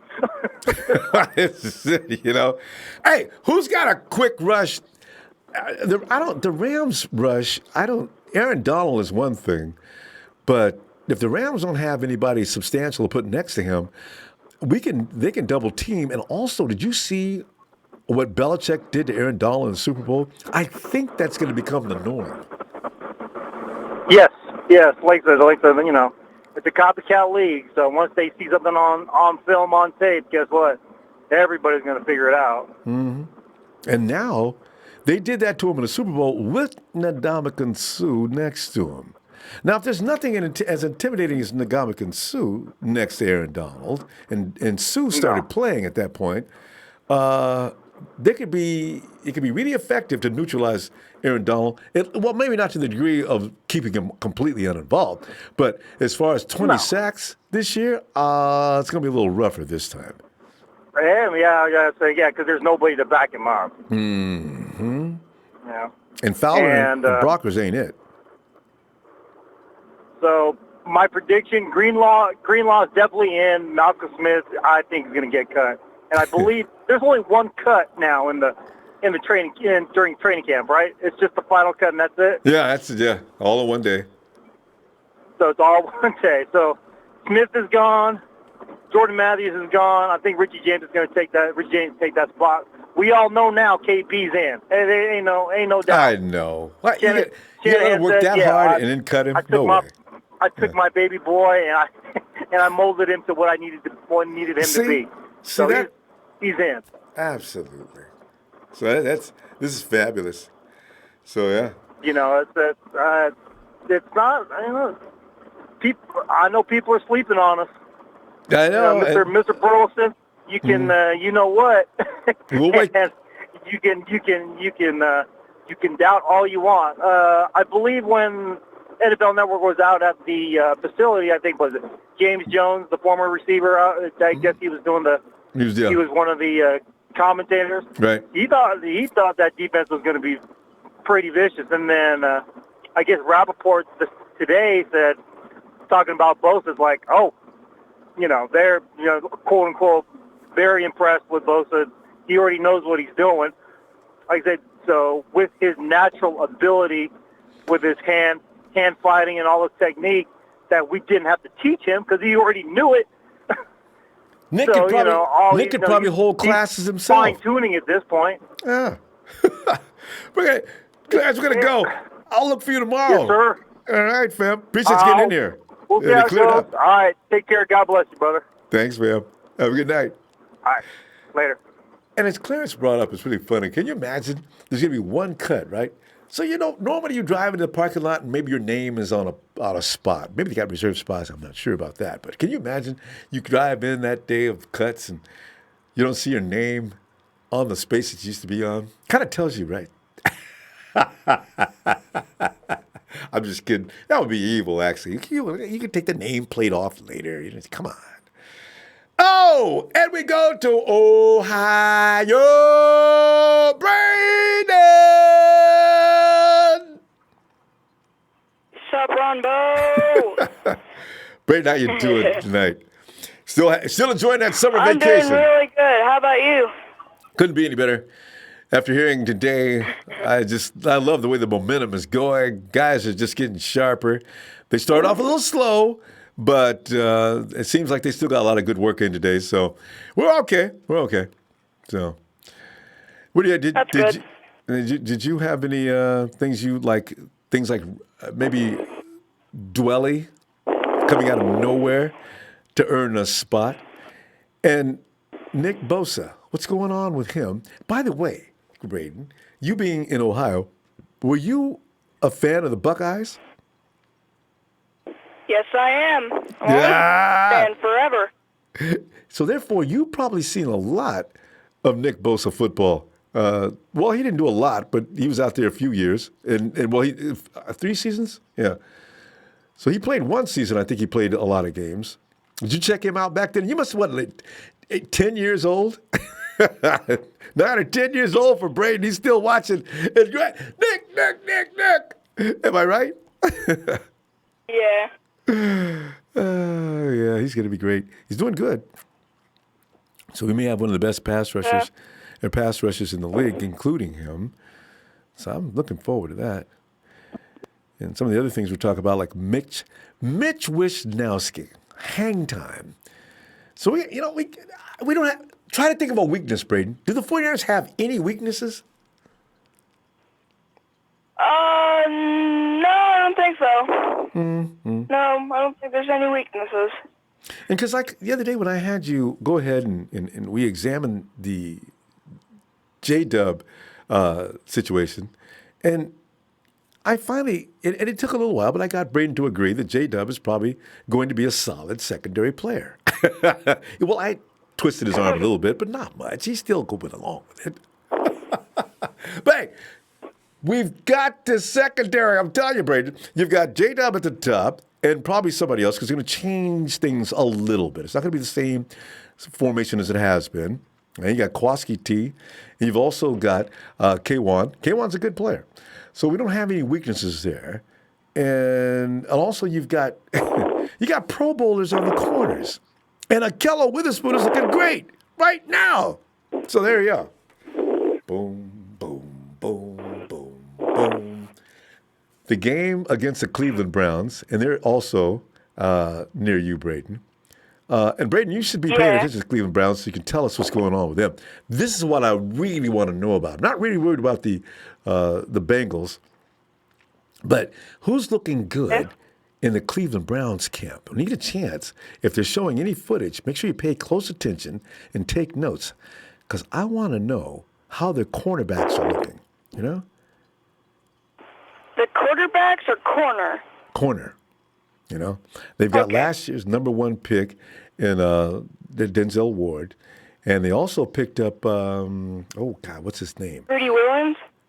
Yeah, Greedy. See, now Greedy Williams gets a lot of trouble because they say he's not physical enough. He's not crazy about tackling, but he's really good at coverage. So I'm thinking, how good is he at coverage?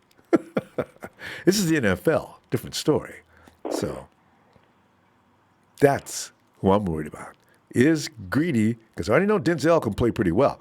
Is Greedy, is he a complimentary bookend that could do the same thing in the NFL? Because I don't think any of them, either one of them, can actually stop Dante and Marquise. Yeah, sure enough. I could be wrong, but I don't think so. And then again, there's Deebo Samuel can come on the field and be really physical, and Greedy hates that. So there's also that. And we can bring in anyone, we can rotate anybody who's effective because we got those choices. And none of them, I mean, can you imagine Greedy trying to deal with Jalen Hurd, the guy who likes to beat people up on the blocks? I mean, Jalen Hurd loves the block. So there's Greedy standing there with his 100 pounds, 95, not 100. And Jalen Hurd, 6'5", hits him like a truck. Bam! Come on, ref, where's the flag, man? That's unnecessary roughness. Oh, man. Ooh. And then, of course, he breaks free.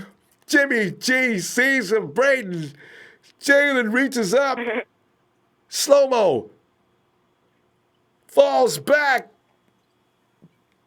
Boom! Touchdown, Niners! Grady Williams was in on the play, but we'd heard about Jalen Hurd being very physical, and Grady had nothing to offer as he came off the line of scrimmage. From there, the safety was on the other side of the field because Marquise Goodwin was streaking, and that's the plan. Kyle Shanahan has put the X and O's disaster on the Browns. It's Monday Night Football, and the 49ers will go to this break, are leading 17-6. So I already got a plan, Braden, as you can see.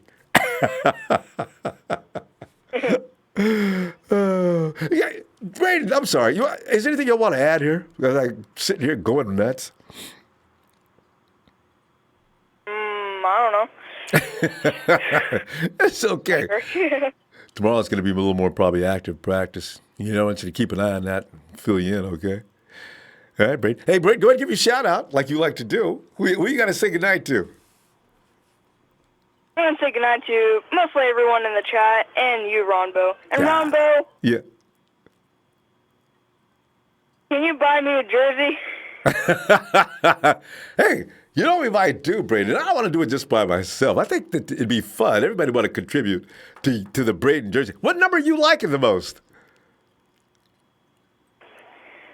I'd say number 97. I want to take a Nick Bosa jersey. Yeah. And hey, Braden, what size do you wear? Are you still in the boys' sizes? Which you should be. I wear a large 10-12. 10 to 12-year-old. Okay. All right. There you go, guys.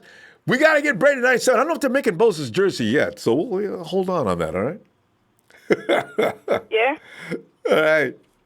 All right, Braden. If it's unavailable. Yeah. What If are the it's numbers? unavailable, Yeah. then give me a Jimmy G jersey. That's DC. When in doubt, go G10. All right. All right. Brent, we'll see about that, all right? We're going to take a pool and see if everybody can contribute on that, okay? And see what we can do. All right. All right. Have a You good going out night. tomorrow? Yeah, oh, yeah. We're doing it. As long as they're working out, I'm here. All right. All That right, sounds like a plan. All right, bro. We'll see you tomorrow. All right. Good night, legend. Good night, Braden. Hey, and we roll on over the since day one. Wait. Daniel, let's say 49 fan 5249. And shout out. Thanks, Daniel. This was camping last week, so getting caught up.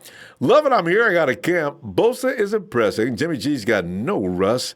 Jet off the pup. This team is lit. Red and gold, tenacious D. Telling you, man. Don't let this. I love the way they're thinking now. They're not.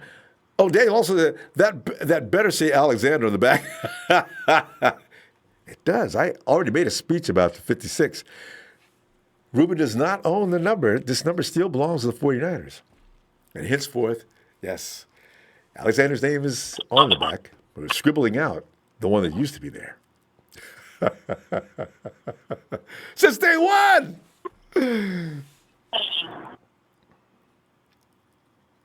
Since day one. He's probably on a break. He maybe had to go back to work because a lot of times he goes on break and he's only got a few minutes. Since day one, you here? Hello. Hello. All right, so we'll come see if we can get since day one again. Hey, Justin. How you doing, Ramona? Justin, man, I'm doing great, man. You know, it's amazing how I do want to say. Go ahead. I do want to say I give a shout out to Braden, man. This kid, you know, he doesn't care how old he is. He still calls in. I love it. Shout out to Braden, man. Shout out to Braden. You know what we're gonna do? So we have an announcement. Apparently, Lori Manlow is gonna buy. She said she's gonna buy him a jersey. So we're gonna hold her to that. Apparently.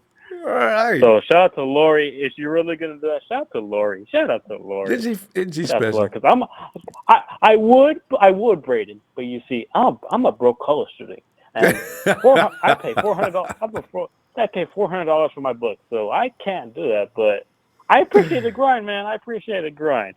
I like what you said. I just said, at least you didn't say I'm an undiscovered talent working here. I'm working tables in Hollywood.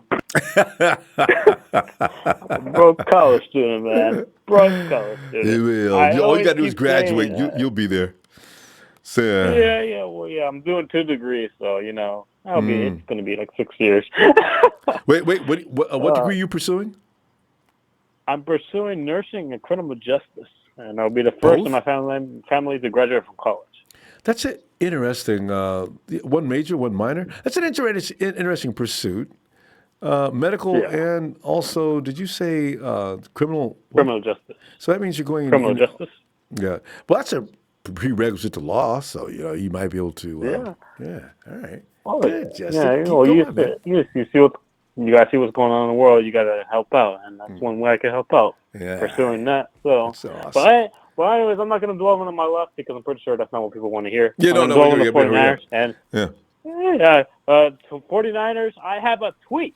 And I have a tweet from what's his name? What's the name with me? It is from Mr. David Lombardi. He says, and I quote, Shannon also saying Kendrick Bourne's phrases today. He's having a great camp. Again, I do not see a scenario, barring injury, which Bourne is not on my 49ers 53-man roster. At Big Show, pay up, and pay up. Okay? Make sure you put that. Did you put that tweet up? I mean, I will. Yeah. Let me and tag me, so I can tag and emphasize and send that to our famous and favorite guy, the Big Show, who apparently doesn't know good talent when he sees it. Well, I can't say that. He's made some good calls, but still, if he can't recognize that KB's got some skills, I don't know what else he needs to do to prove it to him. I just saw that tweet and I was like, see, tell you, man, Kendrick Bourne ain't playing. And just here's the thing: people don't allow for these youngsters to grow up. They decide from rookie season, he sucks. He's never gonna. Come on. That's what I don't understand. Let these rookies grow. I don't understand Big Show's logic. He's like, I give them 2 years and then they're done. Like what? No. 2 years and they're done. Like no, that doesn't make no dang sense. No. So we're just gonna automatically assume after 2 years they're done. Like rookies are done. There's no hope for them. There's no nothing. No, we'd be in big trouble. Yes, like we'd soon have a team full of nothing but kids that don't know what they're doing, and everybody's gonna look great from the beginning, So. Nobody's gonna look great from the beginning, Well, some do, but it's not a normal thing. So. Well, no. I think there's not a lot of Nick Bosas, I mean, Nick's coming in holding clinics. And apparently the GOAT Tom Brady, he didn't look good in college. Look at his stats, it was all right, but it was like numbers like screamed, that's a future quarterback? No, not even close. And legendary greatest of all time, there was no chance anybody thought of that. Huh. No, there was nobody, there was no chance. Everybody's like, the 49ers passed them.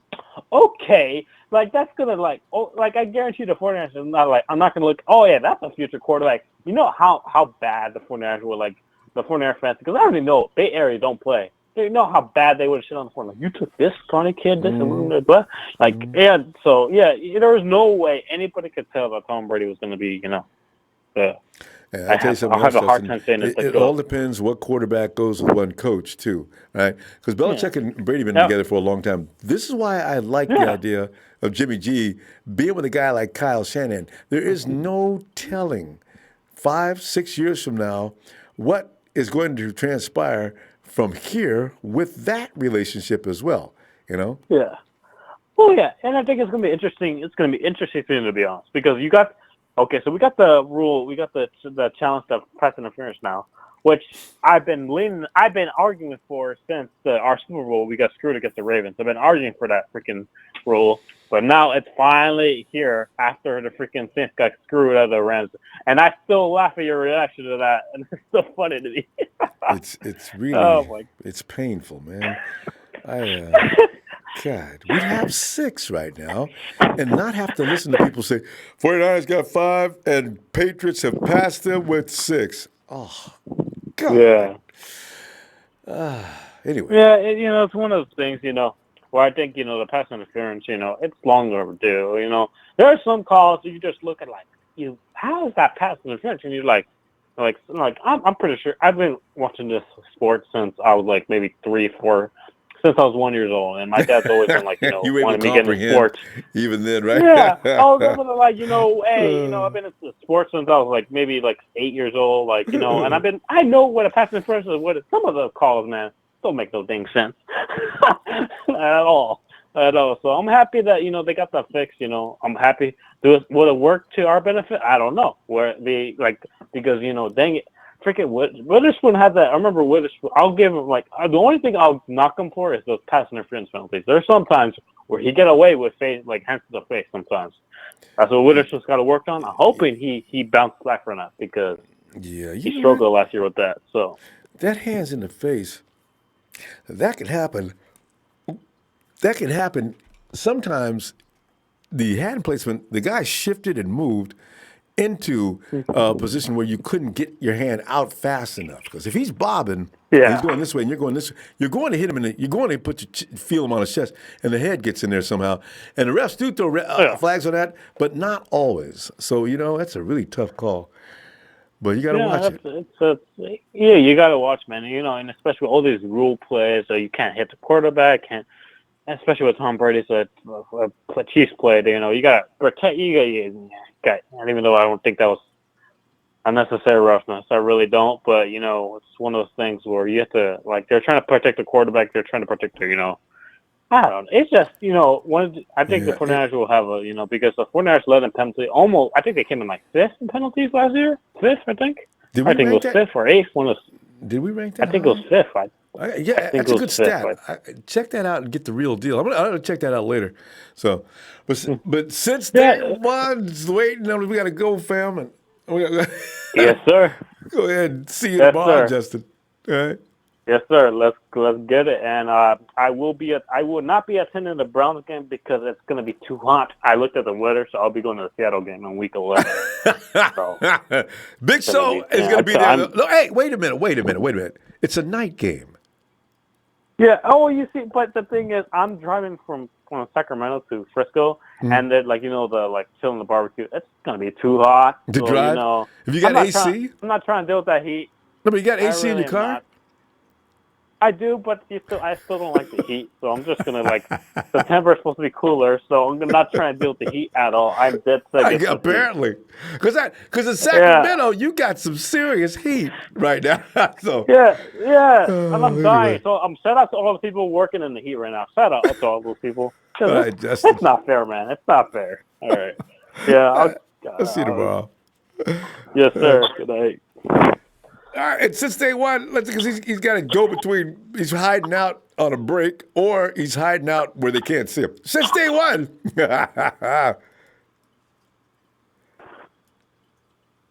He might have some tech problem because I hear a sound, which means he probably is there, but he just can't make contact.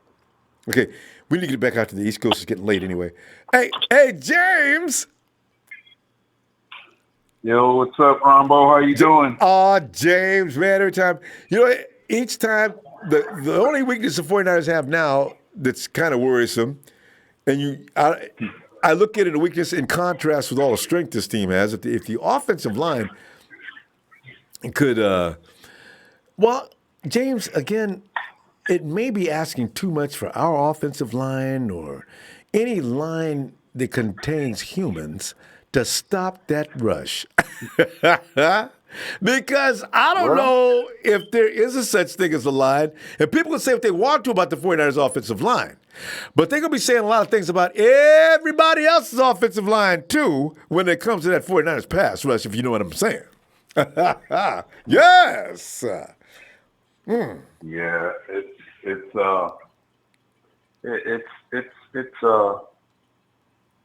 it's interesting because it feels so good, listening to your show and great things that's being said now because by the grace of God, thankfully, we got a team now and we're ready to compete. And these guys, listen, they're walking around amongst themselves and they know this is not just a season they're going to walk on a field and play football. They're going to play football, but they're going to play football with an aggression, hopefully, with the determination for one mindset, to be in that last game that's played in the season that at the end of the game, one team lifts the trophy and a bunch of confetti comes down. That's all the season needs to the 49ers and seasons going forward because they're ready, they're primed, they got the right players, and this is our year. I mean, I said it before about the last team I remember, okay, that had 3 running backs were the 72 Dolphins. They went undefeated and won a Super Bowl. They were unstoppable. You take a meticulous mastermind, as in a Kyle Shanahan, putting together players that have got different skill sets, unique skill sets, that can be used at different levels of the game. And it's going to be really interesting. And once again, I'd like to say thank you to the caller that said about buying little Braden a jersey, because I was going to say something to that effect, because he's really a little cool kid. Yeah. Always comes on and supports the Empire. And, and like I said, someone said that they would contribute, but if it doesn't happen, I'm available to do it for them to the best that I can. And, man. And so at the end of the day, I'm blessed to be a 49ers fan. I love for them haters that got to go home and are probably putting some, we use that calamine lotion instead of Head and Shoulders in his head, because why am I up here talking about San Francisco like that, man? I like that. Somebody is going to call in and probably say something like, yeah, back in the day, Brian Young did put a forearm or 2 under my neck, and I ain't been right. Yeah, he don't want to talk about that, though. Yeah, he don't want to talk about them days back when he played with them doggone sea chickens, when the Niners was owning them, basically. Yeah, he don't want to talk about that. He's still bitter about it. Yeah, he is. He's really bitter about it. He never had a great game against us. That's what he's bitter about. Because he can say some things about some of the most teams in the league that are not going anywhere anytime soon. Still praising the Rams and Bucs. Still praising them. Talking about them as if they were still in 2013. Come on. Listen, I don't care what no one says. Right now, that Super Bowl hurt the Rams. Not so bad physically, but extremely hard and painful mentally. Because you know why? You average 33 points a season, 33 points a game. At least something close to that, yeah. Now, don't get me wrong. I could be wrong. A Rams fan might call in and say, oh, that guy, James, why he's saying 33 points a game? It was 31 and a half. Okay. Even if it was 28. That's still too many points to be getting only 3 in a Super Bowl. That means you were unqualified to be there in the first place. And everybody knows how you got there.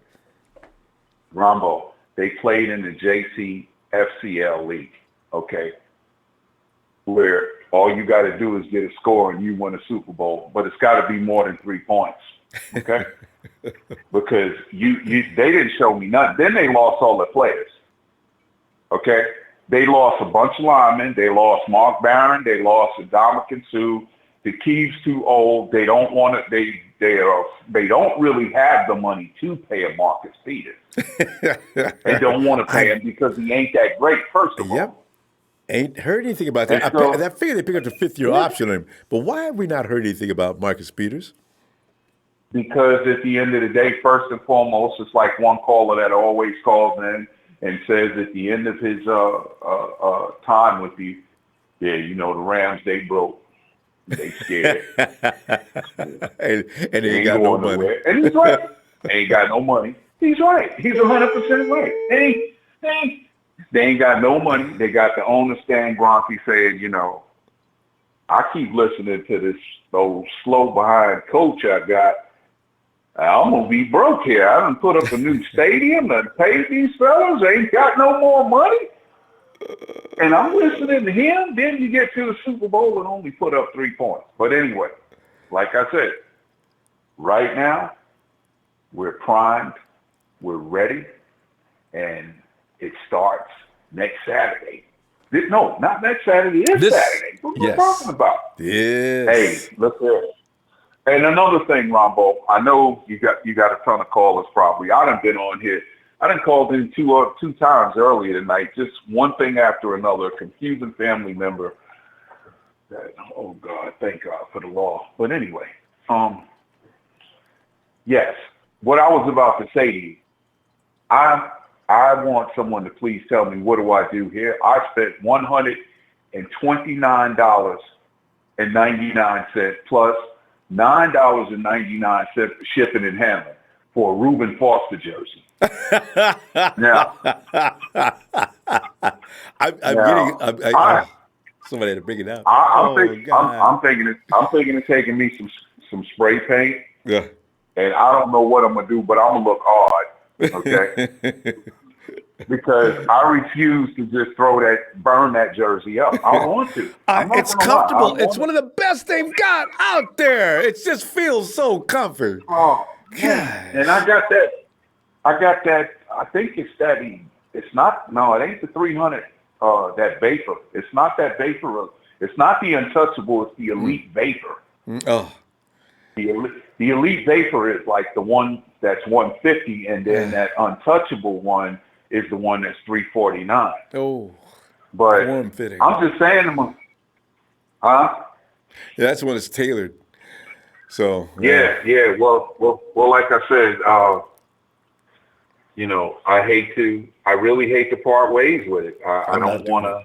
I am not. James, and I know some people going to be, man, y'all shouldn't even pick Foster. Well, you know what, fella? I know you're not a 49ers fan, and I wish you'd have told me that before I bought the jersey. I'd have bought you lunch. They just walk right off. I'm still stinging behind that, James. Reuben Foster is going to be a good football player at some point if he ever straightens up and gets his sense where it should be. He doesn't have good sense right now, and he doesn't make good decisions, and his judgment is shot. But I think he's going to wake up in his young life and see the light, and I think he's going to be a great football player at some point, but not now. He's healing up. Not now. No. And hey, James, and your mama, I bet your mama said the same thing when you was a kid. You know what? Lord don't like. And you know how when you're messing up, moms always let you know if you are not behaving properly, bad things will happen to you. I got a feeling that's what's going on with Reuben. Well, stupid. Some people, it ain't, I tell you what, I'm in my upper 50s and, I even hate getting that colonoscopy. I don't like nobody interfering with my penny, period. And I don't care because, doctor with no white coat on talking about, you got to put the camera screen in there and let it roll out and check it. Yeah. Dig and probe and all. Then want to say something stupid while they back up in there like, how you feel? Well, listen, why don't you give me one of them meat mallets without a handle on it and ask me that after I turn around and ask you how you feel. James, but we got to go, James. I tell you, I love this stuff, man. But James, but it is what it is, Ronbo. But anyway, thank you for what you do. Niner Empire, Niner for life. Have a great evening. Thank you for the platform that you provide for us. So welcome, James. It's such a great feeling. It's such a great feeling of a season going into. I think I'm gonna still wear my jersey and just maybe I'll write on the back, no questions, please. I like that. Yeah. I'm just going to tape it over myself and just keep walking forward. Like the 49ers, we are moving forward, James. We need not look back at the Reuben Foster name. Damn it, Reuben. That's right. I'll never forgive him Quan for this. It is. Quan. And why did they have to put them letters on there when you can't peel them off or nothing? Right. Because they would make... One of my aunts... Go ahead. One of my aunts is a seamstress. And she told me, nephew, you know I'll take care of you, but it's gonna cost you about $35. She said, Auntie, What the I heck thought we you was calling me related. nephew for this? You know? Yeah, we sure is. But anyway, thank you, Ronbo. I ain't gonna hold it up. I know you got a bunch of people, man. All right, have a great evening. Appreciate Thank you so much. Thank you, All James. right, See you tomorrow. And there's the big show. And I mean, there we are. Brandon, man, you get a lot of love here tonight, man. Brandon, his show says I'll be the first to contribute to the Braden Jersey Fund. Keep it up, little man, and study hard. Hashtag study hard. Hey, yo, Braden. I think what we do, guys, I got Braden on Twitter. Maybe I'll put up a post with him this evening and see what we can do about that. Terrence Hicks, Braden's jersey staying cool, spread love. Terrence, oh my God. Well, tell you what, we're gonna see if we can get the hook. Braden connection right a little while actually. All right, and there's Lori says I'll buy him a jersey. Inbox me as if all right. There you go. I'm gonna. Big Show, and thanks, Lori. Big Show says, give up on the J-Dub dream, yo. Show, I will not. He's going to stay healthy one of these seasons, and this one might as well be it. We will see. All right. Gary McMoore was one of the best safety prospects in last year's draft. For some reason, the Niners switched him to corner. Right? Anytime we have a position that's already got several players, I notice the 49ers, they don't want to let that kid get away, but Moore's situation in the draft is very strange. How come he didn't do a pro day? He didn't go to did he even show up at the combine? There's something very strange about how Timor was farmed out. I really would like to know the whole story behind Timor. Chris Barker says, I've heard nothing about Dante Johnson. And that's probably by normal. Anybody know how he is doing in camp? Chris, we heard some things about Dante early on, but they weren't good. So I don't know. I have some passion about Dante Johnson. You know, he doesn't deserve all the meanness we put on him, and I hope he does well, actually. We'll see what happens next. Matt S. says, shout out from, is that Oregon? Bend, is there a Bend, Oregon? I'm thinking South Bend. That's in Indiana. Bend, Oregon. Go Niners. Matt. I can say, well, Matt knows where he is. Russo. What's up, Ronbo? Russo, man, I'm just laughing at the fact that we've become kind of arrogant around here, thinking the 49ers 3 drops on a day, and I'm pissed off. You know, in fact, I think I'm mainly not concerned about the drops as much as I am the one that bounced off my boy Kendrick and into the arms of an awaiting Akello Witherspoon. That really does bug me. So I'm going to get over that, though. So otherwise, interesting day. Of course, Nick's out there still being consistently doing what he does. And probably we don't pay enough attention to the special teams. And another advantage, other than the defensive line, about keeping teams pinned in their own half of the field, probably most of the day, unless they can find a way out of there. Really, the possibilities are just endless as the domination possibility.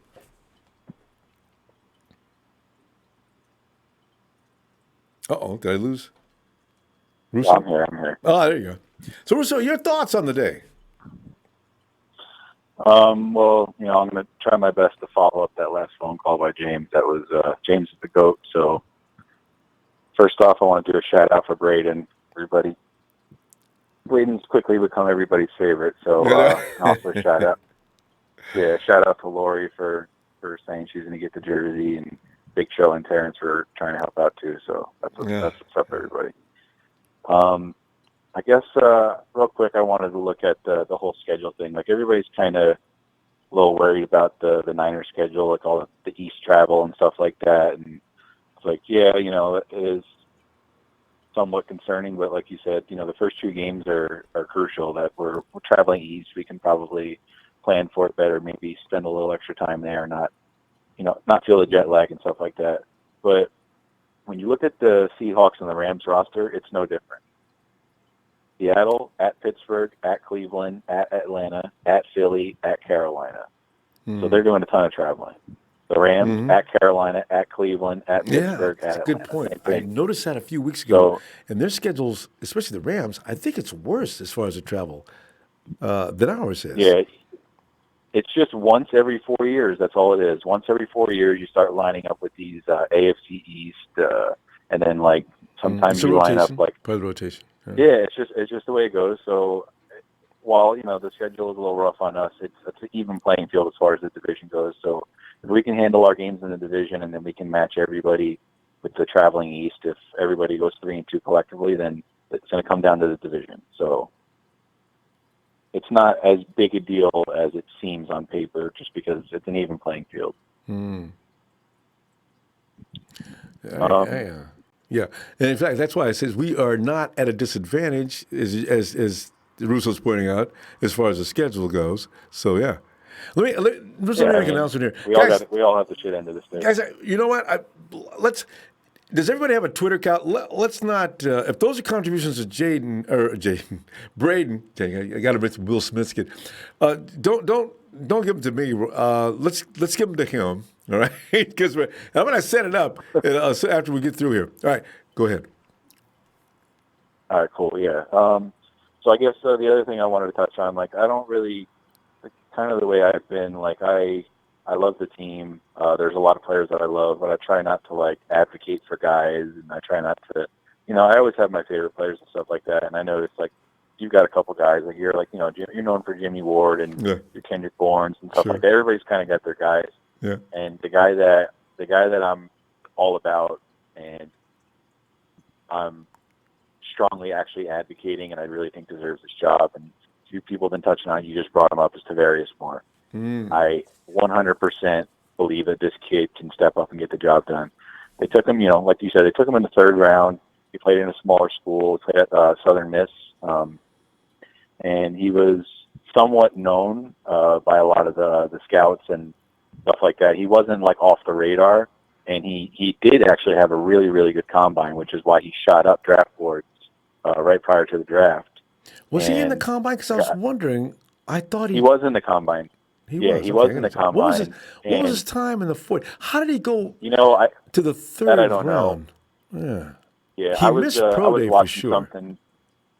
Okay, yeah, he missed the pro day, but he was at the combine. I just watched something a couple of days ago on him, and they were saying that he was really impressive. And, like, I've been watching some videos and some clips and stuff like that, and it's not like he's just doing it against, like, the lesser competition, because his final year at college, they had a game at LSU, and he had an interception in that game, and he was, making plays, and so he can play with the big boys. He's not just some small school kid. And, Jimmy Ward hasn't really proven to stay healthy, and I think it would be beneficial for him to not be forced back into a role where he just is relied on so heavily. Like, I think if he could play some sort of a hybrid role where he's backing up maybe all the positions, like backing up all the safety spots, the nickel spots, maybe getting a little bit of work in here and there, and I just think that would be beneficial for him and the team to have a veteran presence coming off the bench. Keep him off the corners, though. I don't. Not the corners. I mean, like the nickel and like you go to a dime or a nickel slot, package or something like that. Yeah, slot. Not lining up against the one or the two on the outside. Could be, and they might. And if they like Deforest Buckner enough, they'll probably put him in that role. Although they paid him a lot, but I think it's with Bobby Saleh, his thing is he doesn't want him back there because of his experience. So what they might end up doing is bringing him along slowly. I suspect Ward's going to start, and I'm just worried about them hindering his progress. That's all. Well, he's only in his second year, so he's got plenty of time. But I mean, you're going to go ahead and put him in on. You're not going to leave him out of the game, though. He's going to still get some playing time, but you bring him along slowly. So if he makes mistakes, you got teachable moments going on all the time. And at some point, he probably takes over that position. But you don't want to rush him into that. The stress level could be a little too high. Whereas Ward's been there many times, and let's face it, he is a first-round draft pick. And a lot of people forget that. The distinction is that people forget he can actually play safety. That's where he's how he got famous. And then the 49ers brought him in. Okay, you're a great safety. We're going to put you at corner. Huh? So let Ward do his natural position. And then because he's liable to get hurt again, even I know. But you bring Deforest Moore along slowly. Let him get it acclimated because game speed with I other have a teams. feeling he's going to show out in preseason.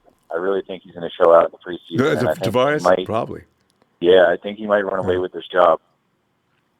I mean, I'm kind of hoping. I don't know. Yeah, nice. I like Jimmy Ward.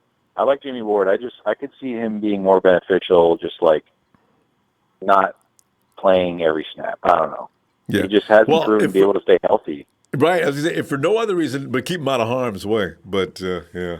I mean, you figure if Moore doesn't pan out, like if he doesn't really show well, then you still have an option to go back on. But if you just like, all right, we're gonna go back to Ward, like you might shatter his confidence a little bit, and then if something happens and Ward gets injured, now all of a sudden you got to throw him back in, and maybe you don't have as good as a fallback option. I just feel like Moore has the upside.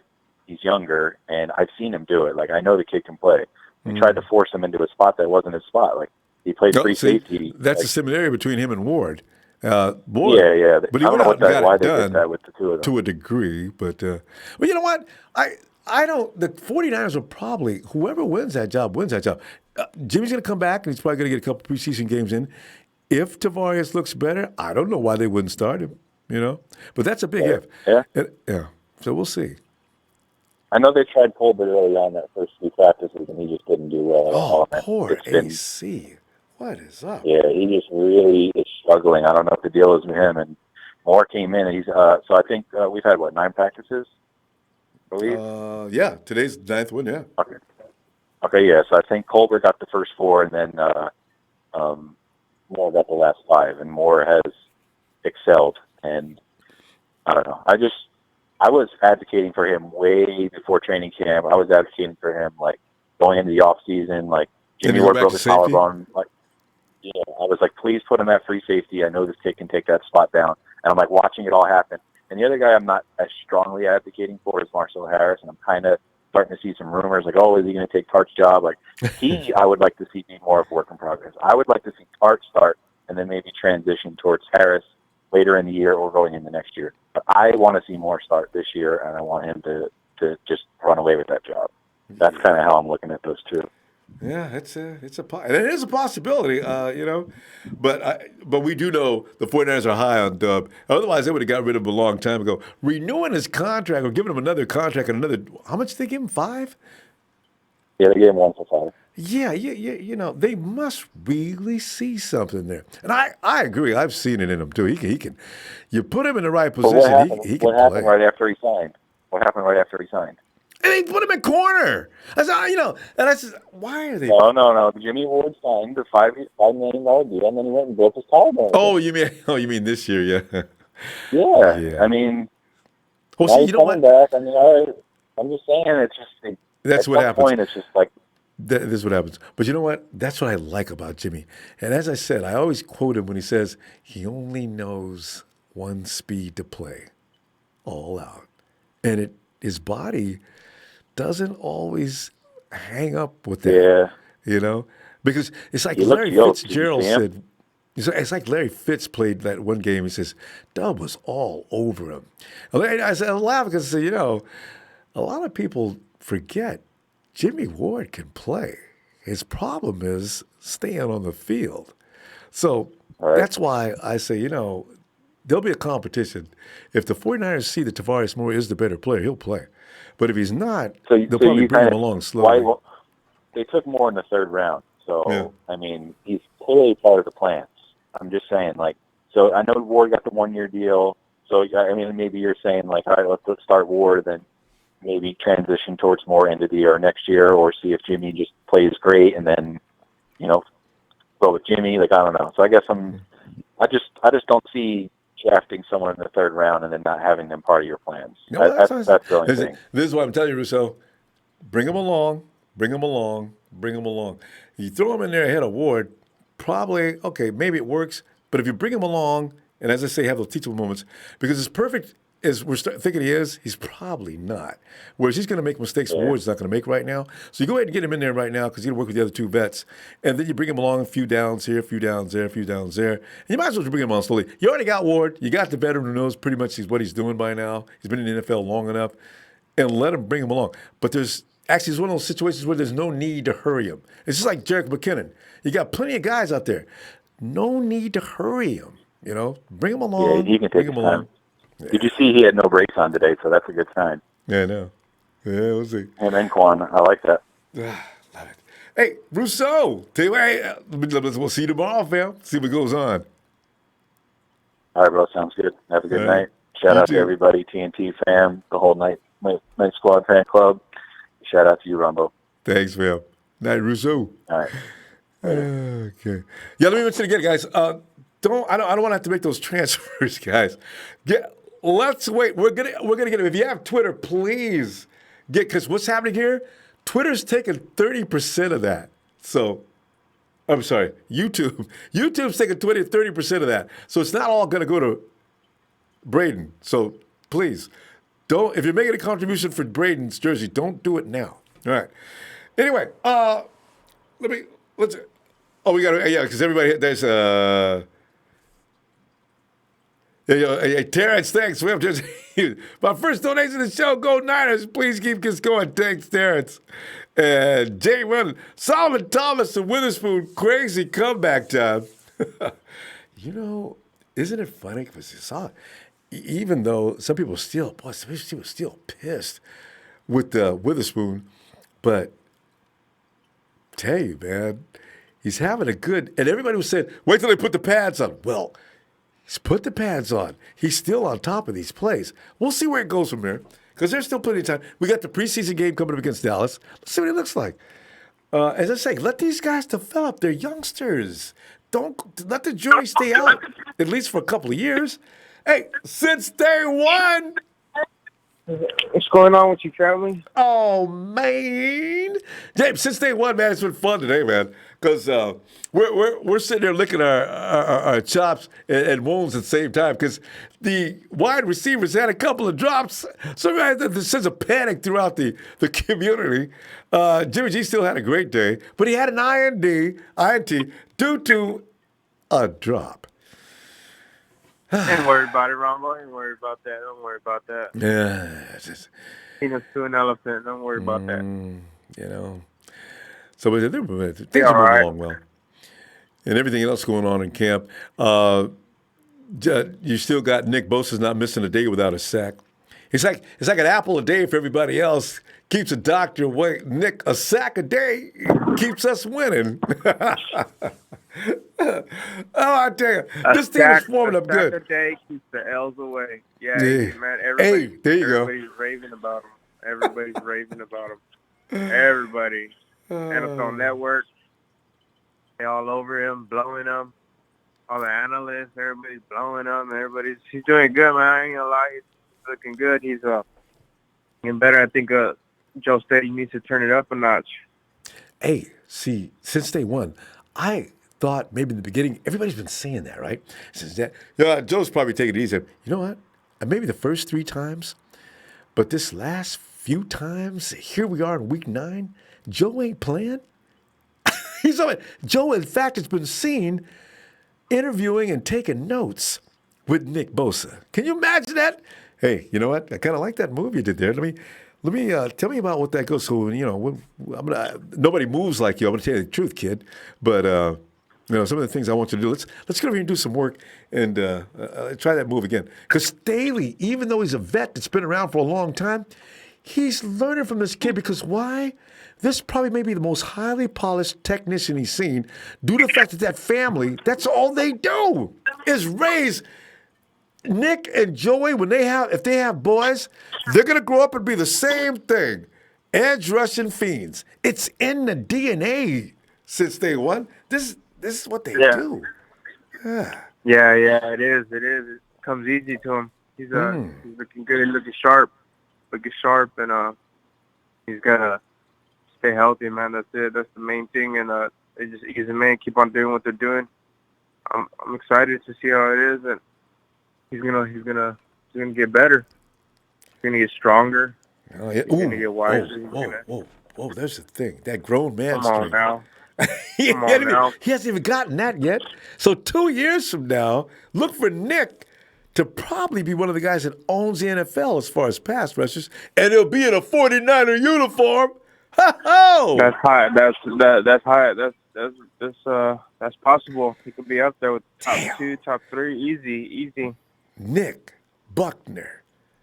Boy, I mean, and you know what? I don't know how long his knee's going to last. It sounds like it might be something that might be deteriorating. But in the meantime, you got D Ford for at least 2 more solid seasons. I'm smelling the Super Bowl, fam. I'm telling you right now, because when you have that kind of a defense, and then you got Kyle Shanahan on the other side of the ball, you got a special team's got to keep the other team pinned in their own end zone most of the time. Man, we're talking about a formula here that makes nothing but sense. Yeah, exactly. It's going to be a lot of organized chaos down in those trenches. Yeah. You got to They're going to tear it up. They're going to tear it up, an and then offensive I was reaching out. I dropped my email the other night, and I thought I don't know if you got it. Remember, you're gonna I don't know if you're gonna send me a link or something. Did you send me on Instagram or Twitter? I dropped it right here in the chat. The chat. You know what?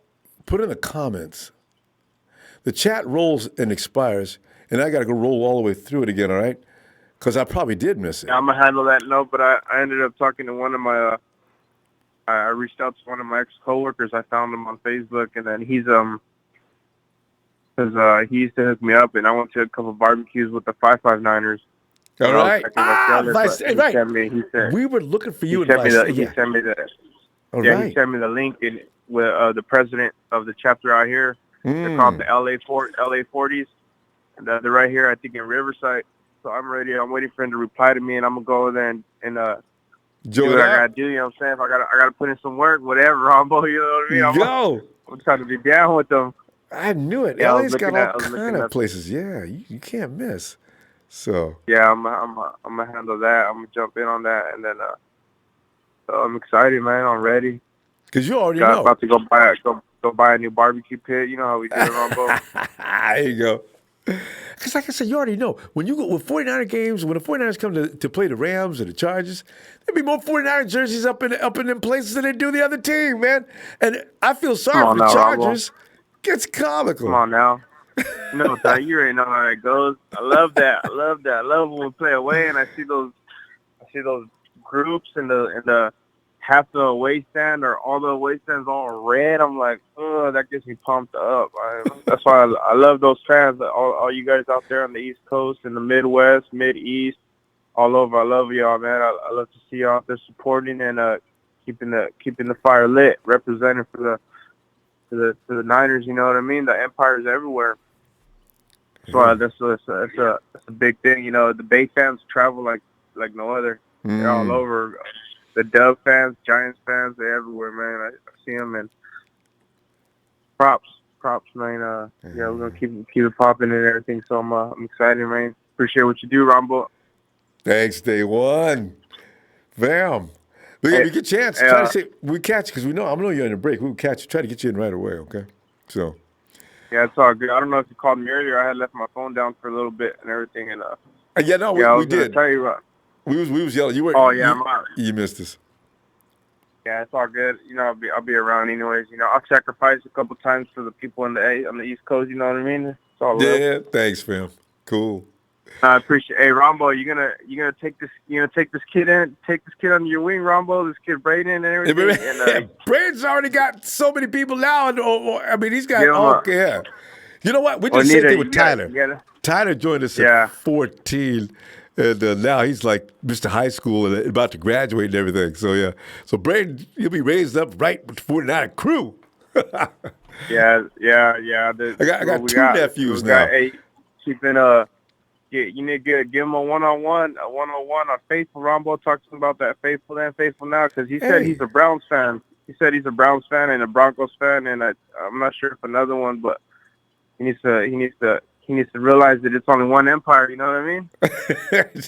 Has he been watching? He didn't say anything about the Browns. All right, we'll see about that. Yeah, All right. you could roll back. You can roll back, and then he was like, he said, "Go Browns" and "Go Broncos." I think he's out, but it's still "Go Niners." I was like, okay, I know. I didn't know he's going all different directions. I don't know, but He's 12. Yeah. It's okay.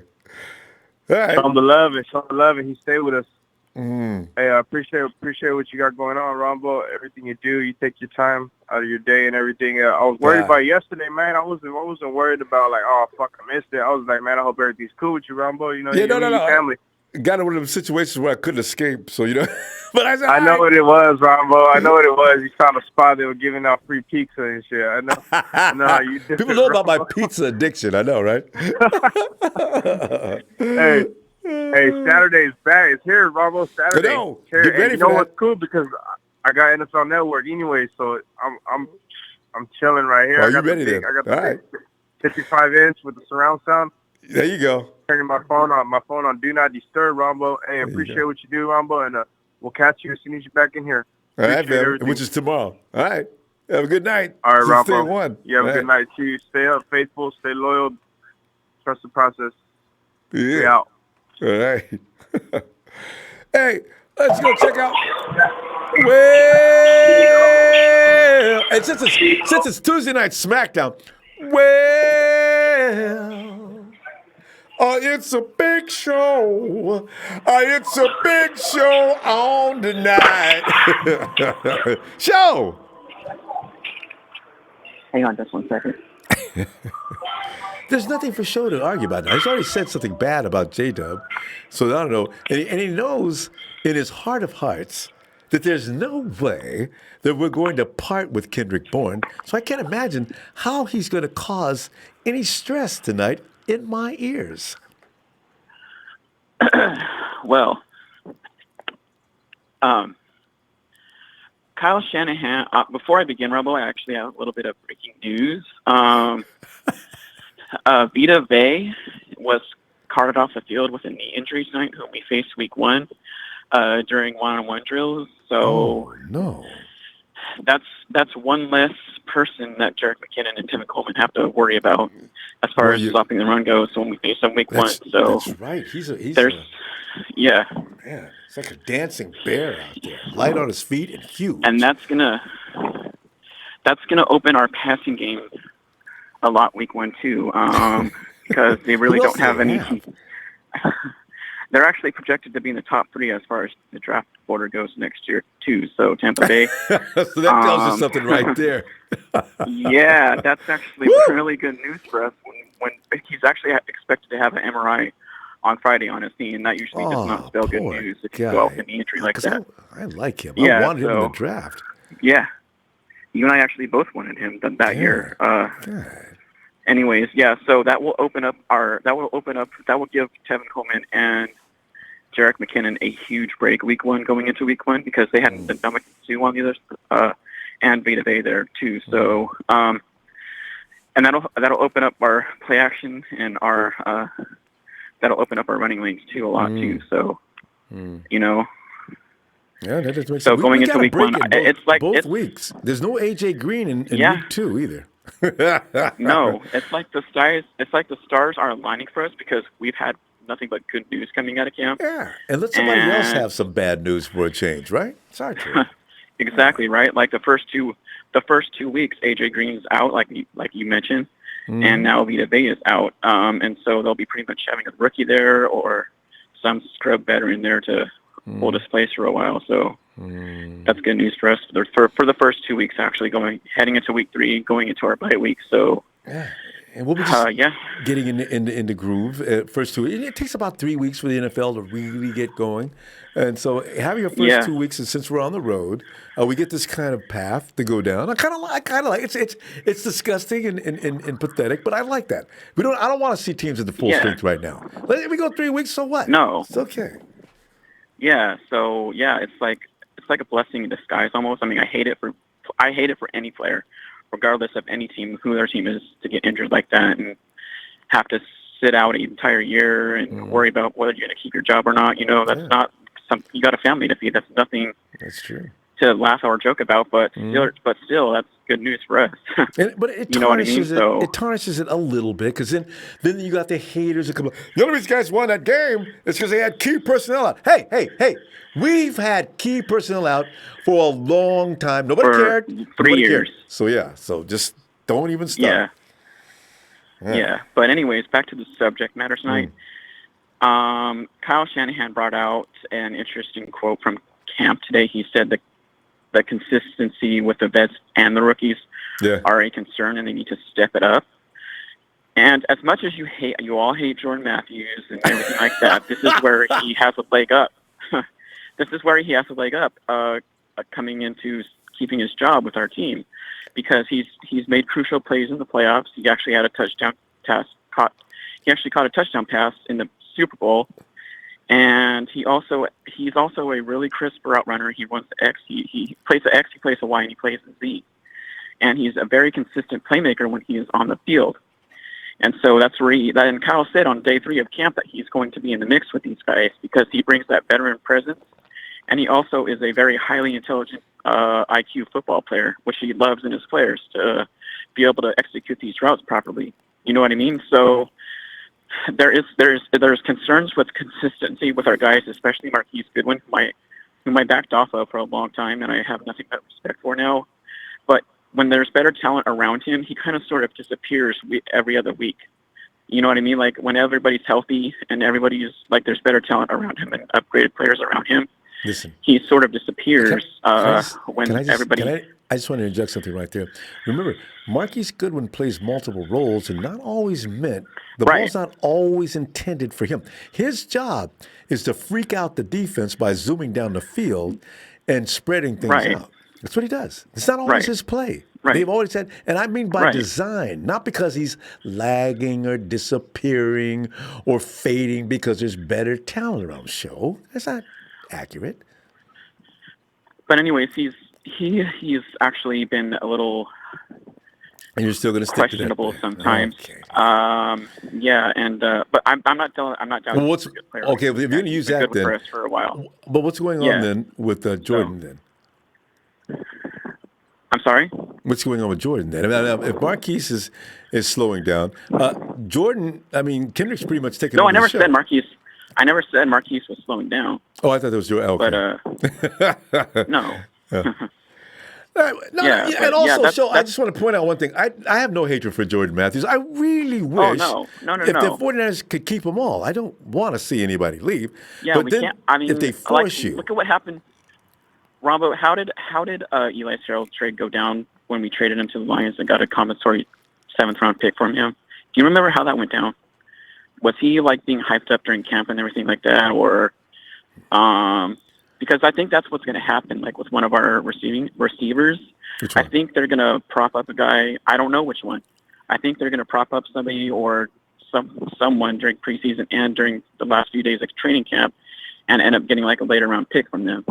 You know what I mean? Because that's exactly what we did to Eli Harold when we traded him to the Lions, and we got a 7th-round pick out of him. You know what I mean? So because he performed beyond their expectations, and that's how we ended up getting a 7th-round pick from him. Yeah, but just so you know, Eli Harold wasn't doing anything special in camp that year he got traded, and he for sure wasn't doing anything after the season started either. And he's still confused as to why he got traded. I don't know why. Eli Harold didn't do anything to keep him in a red and gold uniform. So, but that's not the case I mean, right now. still, they'll fool teams. I mean, like I said, and prop up players or whatever to put them up for the trade bait. So, well, let me get this straight. Can I try to get a later round then? pick out of them or something like that?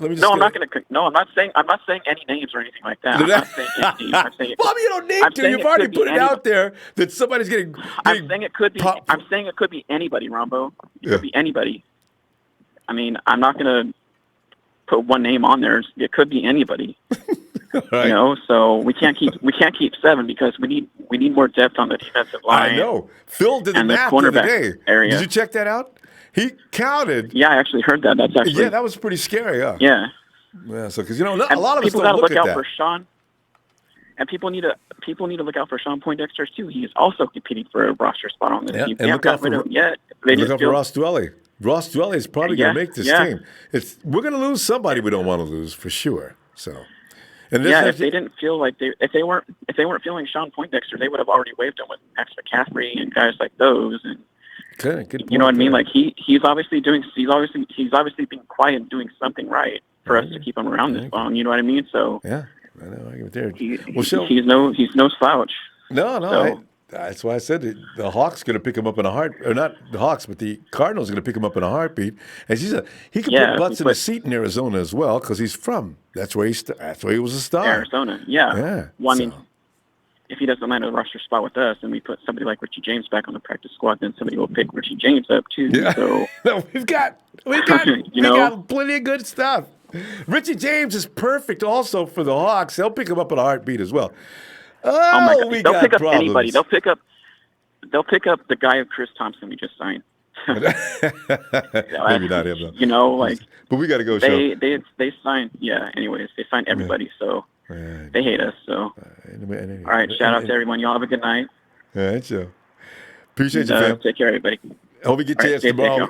Always great to hear from you, show. See you tomorrow. Oh, Ronbo, one more question. One more question. Are you going to be in your face at your place or whatever on Saturday? Oh, for the game? Absolutely. Oh, yeah. Absolutely. Okay. Yeah. All right. Okay, for sure. All right. See you then. Take care. Fam. Talk to you later. Oh, yeah. And he now enters the ring. He weighs 245. Hailing from parts unknown. He refuses to claim any place other than where he says, today it's right here on Ronbo Sports. He is the Iron Sheik. Ronbo! Sheik, I'm telling you, man. What's going on? It's just everything's going so smoothly. It's like you just keep your fingers crossed and nothing absolutely falls apart. But this thing with players, as the weeks go by, Sheik, between now and the end of this month, there's going to be a lot of head scratching. As James says, you're going to have to start shampooing with calamine lotion solutions because it's going to be scratching your head to death, trying to figure out what do you do now, Niners. Sheik, Ross Dwelley has entered into the equation, and I saw, actually, the other day Grant Cohn said what he said, but I thought he went too far by saying Grant Cohn is the most dependable receiver the 49ers have right now. I said, what? Really? And then I hear Kyle say the things he said. As reporters are a little bit curious about Ross, too. I said, Ross Dwelley must be looking better than I thought. So, Sheik, I think Tololo, because they're not, Caden Smith and George Kittle are in. They just drafted Creighton. They're not going to give up that kind of asset and throw it away. And Tololo, because Garrett Southgate is going to play, I assumed that he'd be the guy. And there's a couple of Tyree, whatever his name is. I forget his last name. I know his first name is Mayfield. Tyree Mayfield. They're saying he's had some days. So, who has the biggest potential? What are the coaches looking at? But Ross Dwelley is making a lot of noise. Isn't this crazy? Yeah. Yeah. From last year, he constantly comes in last year and plays a lot. Even when we needed him in there because Selleck was constantly hurt last year, so he came in. But he looked a little under average, but Well, he pissed me off when he dropped that touchdown. Wasn't that against KC? Yeah, it pissed me off. Oh God, KC, I was livid. What was he thinking? Or what was he thinking about at the time? Ball hits him, falls between his numbers and down to the ground. That was a touchdown. You were standing in the end zone, Ross. How do you miss that one? All biased, uncontested. Okay. Back in the day, Rombo, like Jerry Rice and all these players could sticky, their gloves. I know. There's a lot of guys. It's like they need to go to the old school ways sometimes because it obviously works. They can't do certain More things. sensitivity to catch the ball without gloves, baby. Sensitivity. I tell you, Sheik, those gloves are lined with stuff too. I got a feeling if we went and got to the locker room and checked out some of those guys' gloves, the receivers, I bet you would be able to. You'd pick it up and you couldn't put it down because you can't. The stickum is so hard you can't. But they probably developed this kind of stickum that's you can't see it. It's a clear thing, and So. But let me just say this. Might be like looking at Dwelly and say he might be the third guy until Stella comes back. But Kyle loves those Atlanta players. We got Garland, we got Coleman, and the others. They come in and I think because of the blocking purpose, Tolelo is going to probably be there. I understand it's really good. So, he's not the fastest guy, but he's the tallest. But he, for blocking purposes, I think it'd be really good for the run game. With the packages that McKinnon and Breda and et cetera, going to bring in, it'll be really nice. And you don't have to overdo Kittle with the blocking purposes, because you want him to be healthy. So there's going to be they're going to be focused. Yeah, he loves it. Now, I'm not saying he shouldn't do it, but I just want, because there's so many focus on him. Freed up, exactly. But it's not. I just hope that Caden Smith pans out, because the thing about compared to practice compared to the football field is a different game, because people look great on shorts but better on the field. So. We'll see, for the boys compared to the men on the football field for the 53-man roster. But my concern, Ronbo, is that center position. I was doing a little research on, this day Richburg, he's obviously egging with his injuries in this. Now, Garnold is the center, what I'm hearing right now. I thought it was going to be Mike Person, but no, they're saying Garland is going to be that. But behind Garland is Wesley Johnson, and he's been here for 2014, was with the Jets and etc. I was reading that he's one of the worst interior positions in the league at those 3 years. Wesley and Johnson. He's with us. Wesley Johnson, Wesley Johnson is our body center, and that's and that's why Richburg must pan out, Ramo, because we didn't go get those. We can't, because Donald's going to eat up, man. Donald is a beast. You can't doubt what kind of player that he is, but we must block that guy in the middle, because we have Jimmy Garoppolo and, our blocking tight ends and et cetera, our fullbacks, they can't do it all. We need the O-line to step it up. And Richburg, for the love of God, please get your stuff together. And they're not telling us anything. There's no status reports on his condition. You notice that? So that's why when I see them going out and they're talking about Ben Garland and doing this and that, then you know for sure. Yeah.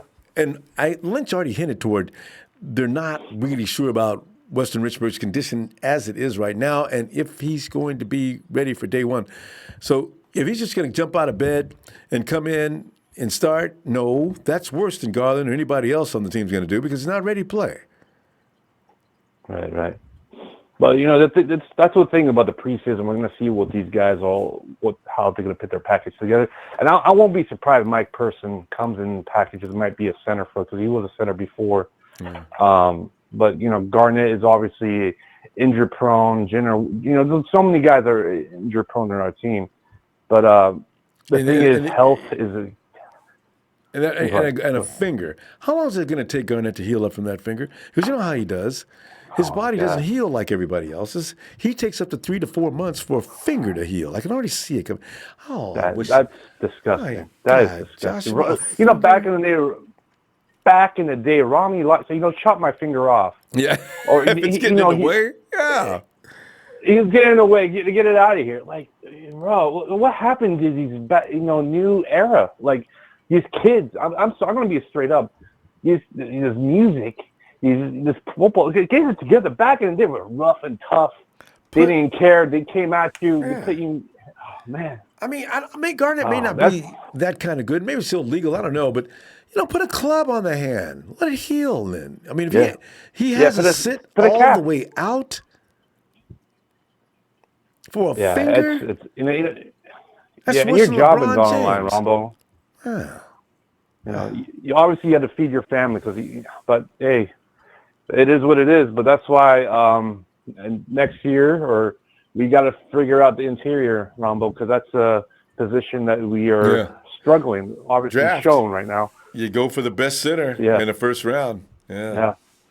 That's why I won't be surprised if there's like certain big name players that we might trade for a player, get a guard or a center, because that is everything, Rumble. And we have plenty of defensive linemen. But we'll see, Rumble. But we got 4 more days or 3 more days, and man, it's going so fast. Game time. Beat those Cowboys. Cowboys. I was looking at Dak Prescott. He got a pick on one of those Cowboy defender players. I was like, dude, we're gonna have a day. And Rom, I'm gonna just ask you this is a fun question. Who is gonna get that pick? Who's gonna get that pick on the Dallas Cowboys? The pick this weekend? Yeah. See, let me think about that for a minute. We're gonna go now, but let's present that because I like doing these kind of things because that's a good one. We've already got everybody's picked their first sack. Who's going to be the first to get the first pick? It's not going to be Richard Sherman because nobody's going to throw at Richard Sherman. He's not going to be in the game this week anyway. I'm going to go with Mosley. Yeah, I can see that. That's a good one. For now. Yeah, because we'll he's going to get the most playing time. And because Kello's probably going to come in for a split minute. I don't even know if Richard Sherman comes in, he's going to get in for like 3 minutes, 2-3 minutes. So Maven and company are going to be in for the rest of the game.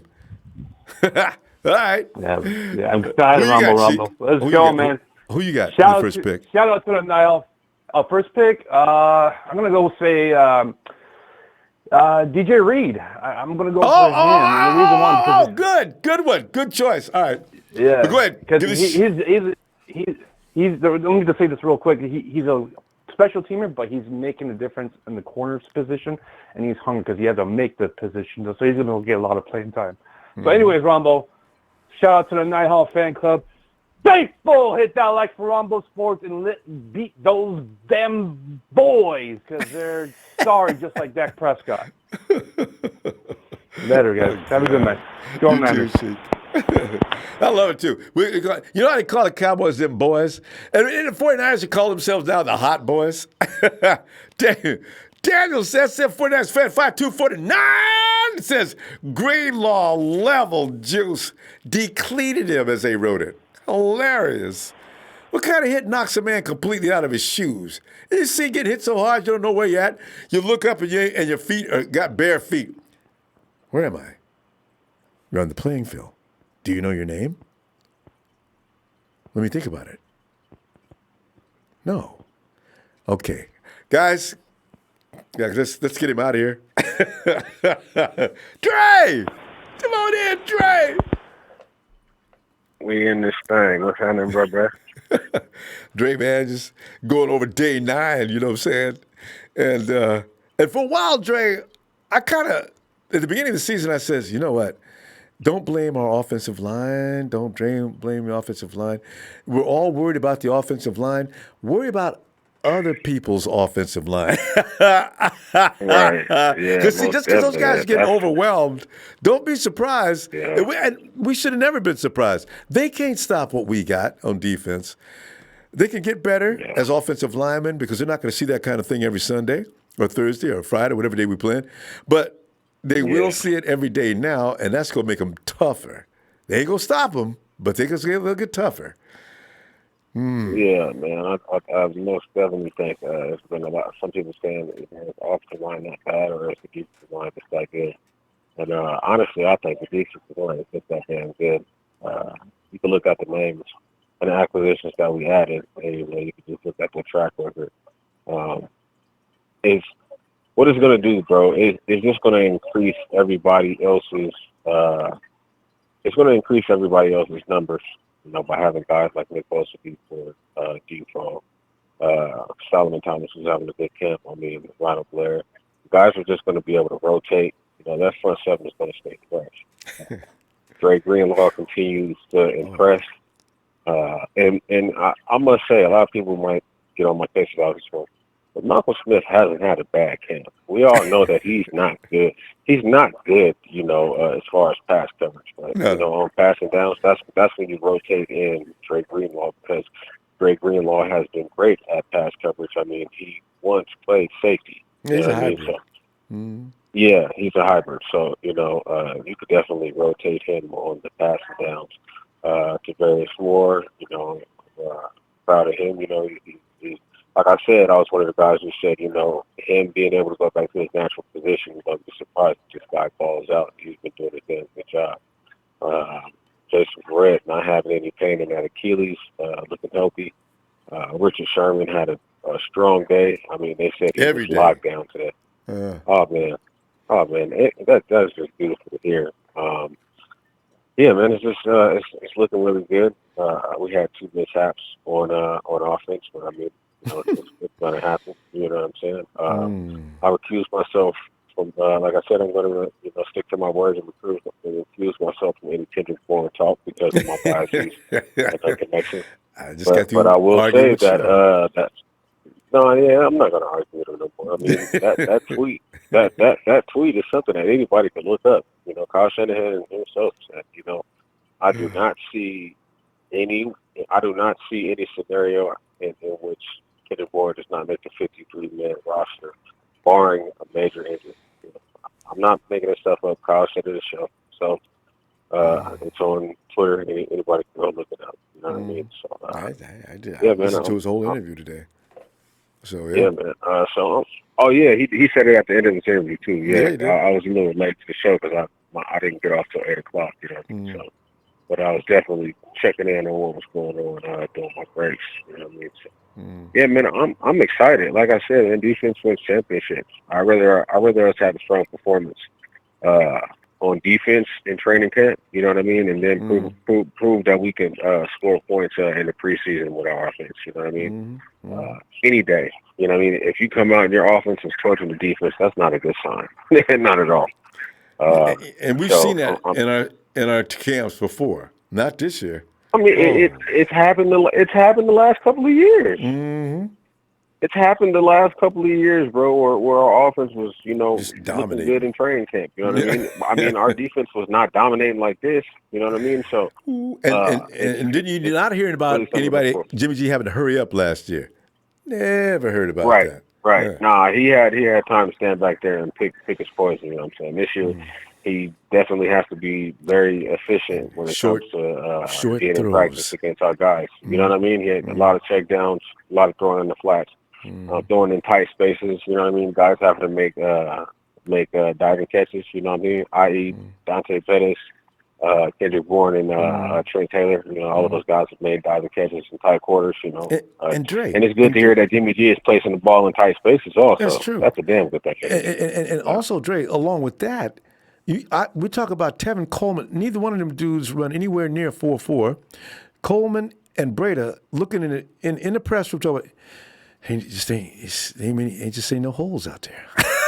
Man, I laugh every time. That look on their face. Especially Breda. I wish I could see what they're seeing. Wow, bro, Breda looked like Reuben Foster when he tore his ACL, you know what I'm saying, on the stretcher leaving the Redskins field. He looked distraught, like, damn, he about to he like he was to go he gonna cry in the car. He on some Debo shit. Yeah. He gonna cry in the car. Bro, Brady was like, bro, it ain't nowhere to go. Ain't no salvage. Oh, yeah, God. bro. So man, that's what I'm most happy about, bro. You know what I'm saying? But right now, but that's mono con mono right now. Now, when Kyle starts scheming up, it'll change. But I'm just the physicality and man versus man, and ain't no plan other than who can be the baddest. I mean, I'm amazed. I love it. Yeah. So, and you're right, bro. Kyle is not. Kyle, he really isn't, you know what I'm saying, in the kitchen whipping right now. He's probably sticking to a tight, 20 to 30 play, you know what I'm saying, playbook. He ain't some of it's rehearsed. And but the thing about this is neither is Salah. Bro, do you realize every time Salah's on camera, this motherfucker got a grin from ear to ear, bro? Oh, he's just, and Chris Kasurk is just besides himself. You can park a Ford Torcel in Salah's mouth. Man, he is just ear to ear grinning. I'm like, because he knows what's going to happen this year, bro. He's finally got the pieces. Yeah, bro, he knows what's going to happen this year, bro. Hey, did you hear about that hit that Drake Greenlaw put on Juice today? Yeah, Juice is still trying to find his shoes. Hey, bro, Dre had to go check on him. Say, hey, bro, we on the same team. My bad, but you all right? Yeah. You good? You know what I'm saying? Just like, damn, bro, you know this is practice, right, my nigga? Jay, you remember playing ball? How many times in practice did you tell, hey, man, you know what? We talked about this for the practice, man. If you don't fire me up, I ain't gonna fire you up. Hey, bro, we gotta make it to the game. You know what I'm saying? Chill out just a little bit. You know what I'm saying? But hey, man, that intensity is good to have, though. That intensity is good to have. Yeah. You know what I'm saying? Yeah, man. Yeah, man. So, like I said, man, just hearing the defense is dominating. We definitely have some questions saying, well, you know, are these pieces going to fit together? And they're damn sure looking like a puzzle being put together, man. You know, that brick by brick quote, you know what I'm saying, that was brought in with Kyle Shanahan and John Lynn. Man, that shit was so true. Wasn't it so true, Ronbo? Absolutely. And I didn't know exactly how long it was going to take to build a house. But I'm seeing this building going up now. I'm delighted. Man, hey, man, you know what I'm saying? I feel like, you know what I'm saying, adding Tevin Coleman and drafting a kicker, you know what I'm saying, getting Robbie Gold re-signed, you know what I'm saying? That was the, you know, that was the plumbing. That was the plumbing, right? Then getting Nick Bosa and D Ford and Dre Greenlaw, putting Tavares Moore back there, getting the Jason Verrett. That was the electricity, baby. Those are all it's the time extra to start rooms flicking light switches up in this thing. Yes. You done put value. Man, you know what I'm saying? Dre, you put value up on the house. You're putting extra rooms on the unit. Yeah. Hey, man, you know what I'm saying? We had to put a gazebo in the we had to put a gazebo back there for in the steam room. You know what I'm talking about? Yeah. Hey, jacuzzis and everything. You feel me? Your steam man, room has to be Mitch Wish, because that ain't fair. Teams will be coming out of the hole every time Mitch comes out there, put that hang time on there. And as Mostert gets down the field, catch the ball, man. Come on, man, get bored. Catch it. Bam! Oh, thank you so much. Oh, fumble! See, I already see it. There was I think they had Mitch on the 25. Bruh kicked the ball. It was in hang time for 5.3 seconds, and the ball landed and rolled down to the 17 on the other side of the field. I said, God, bruh, like, what is you wearing, boots? Or no, you kicking barefooted like they used to back in the day. You know what I'm saying? Like, he's a tough Aussie boy, man. So, you know, that's going to be a big part of our team, man, is just having this guy being able, no matter where we are on the field, we know that we're going to be able to punt the ball and, you know what I'm saying, and pin the guys. Because we also got some fast guys, you know, that's going to be coming off the ball. You know what I'm saying? Raheem Moser, you know, if we keep this is one thing that I realized. We claimed waivers from a wide receiver from the Texans, and he was a special team specialist, right? So I'm looking at it as like, you know, Trent, he can return punts. You know what I'm saying? Richie James, he can return punts and kicks. I think that's going to be a make or break thing. You know what I'm saying? With what Kyle Shanahan is going to do. You know, you can say, he's a vet and he has high IQ, and I don't want to hear all of that shit, man. What's going to be more valuable to the team? You know what I'm saying? If you 6'3" and you play in the slot, I ain't never known a guy that big playing the slot. That just shows you're weak on the outside. I thought that just shows you're weak on the outside, bro. Yeah, bro, that just shows you're weak on the outside. Man, I mean, if we could have a guy who could play X, Y, Z in slot and then return kicks, Kyle Shanahan is going to take that. And it showed by him getting a wide receiver from the Texans, claiming him off waivers after we cut McCaffrey. It showed that I want a guy that is going to be able to contribute on special teams also. And Max McCaffrey definitely cannot do that.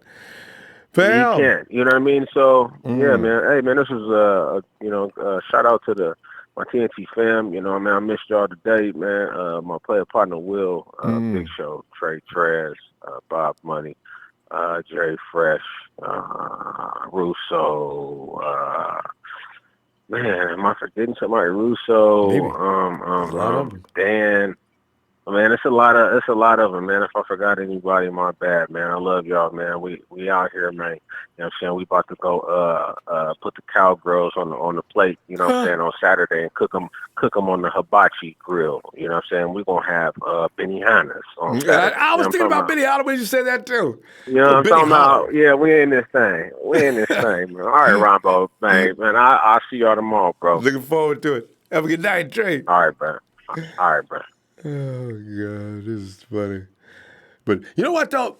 As a matter of fact, the Cowboys, I don't know what they're going to bring. Zeke is still showing up. I ain't coming in there, y'all, till you pay my money. I'm letting you know right now. And I know you can't win nothing without me. See? Jerry Jones says they'll be one at each and every one of those positions. They will be they will be in the top 5 highest paid players in the NFL. So we got to wait and see what happens with that. Roguish D says, I pray our safeties step up to the plate this year. Yeah. And as I say, I've got all the confidence in the world. Jimmy may be fragile, but boy, he can play when he's out there. I can't wait for a Ronbo touchdown celebration. Oh, my God, it's been too long. It has been Roguish D. We ain't been you know? Tasman Sacktown, 916. Hey, didn't we have 916 on the phone tonight? Was that you, Tasman? All right.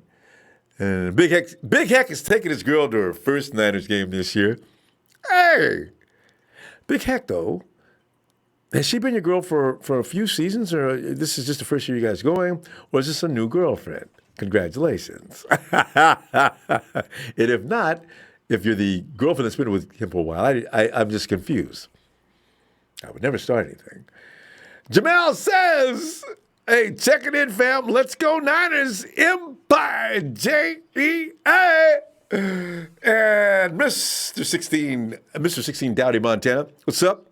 What are your thoughts on Jalen Hurd? And I think he's going to ball out and surprise a lot of people. Oh, I do have a lot of expectations. You know, he's really a gritty football player. Those kind of guys will always find a way to contribute. He looks like one of those kind of guys. I have no doubt about Jalen Hurd and what he brings to the table. Not a robot. You've probably been over to the KNBR site, haven't you? And when you check Not a Robot, more information needed. Could be just me. Maybe they know it's me, and, I like to, well, I have no idea. I got a note from one of them one time is why. Mr. 60 Daddy Montana also says, hey, please stop having hope on Jimmy Glass. Milkman Ward already. I will not give up the faith in Mrs. Ward's baby boy. I can't do it. I like the way he plays. I just wish he wouldn't break. He'll be okay. Kevin Robinson, defense wins championships because defense wins early in the season. As you, Senor, I like that. Senor Ronbo put out most of our games are against newly installed offenses. Our D will capitalize. I know, you know.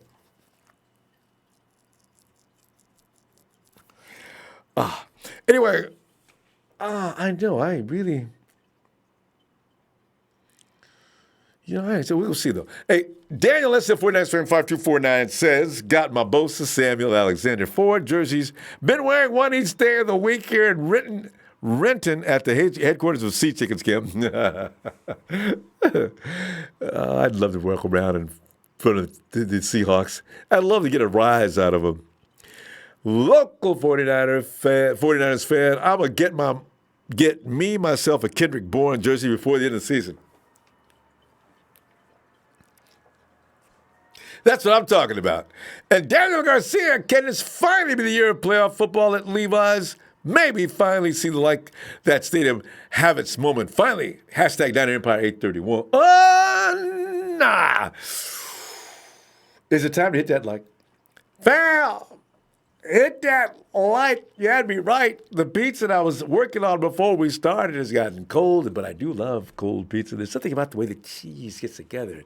The flavor gets synced in even deeper than it was 2 hours ago. I don't want to heat it. All you want to do is get maybe a brewski to go with it, and it tastes even better. Just don't let it set overnight, because people tend, if anybody else is in your house, they'll sleep on it. And you'll look at it and you'll think it's okay. I don't know how that came about, all right? Sorry. Sit down, fam, on day 10. 49ers training camp Twitter, Dan.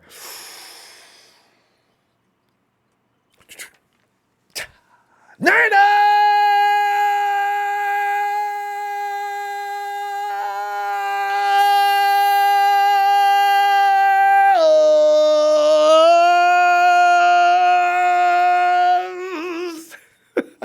Night, Elisa.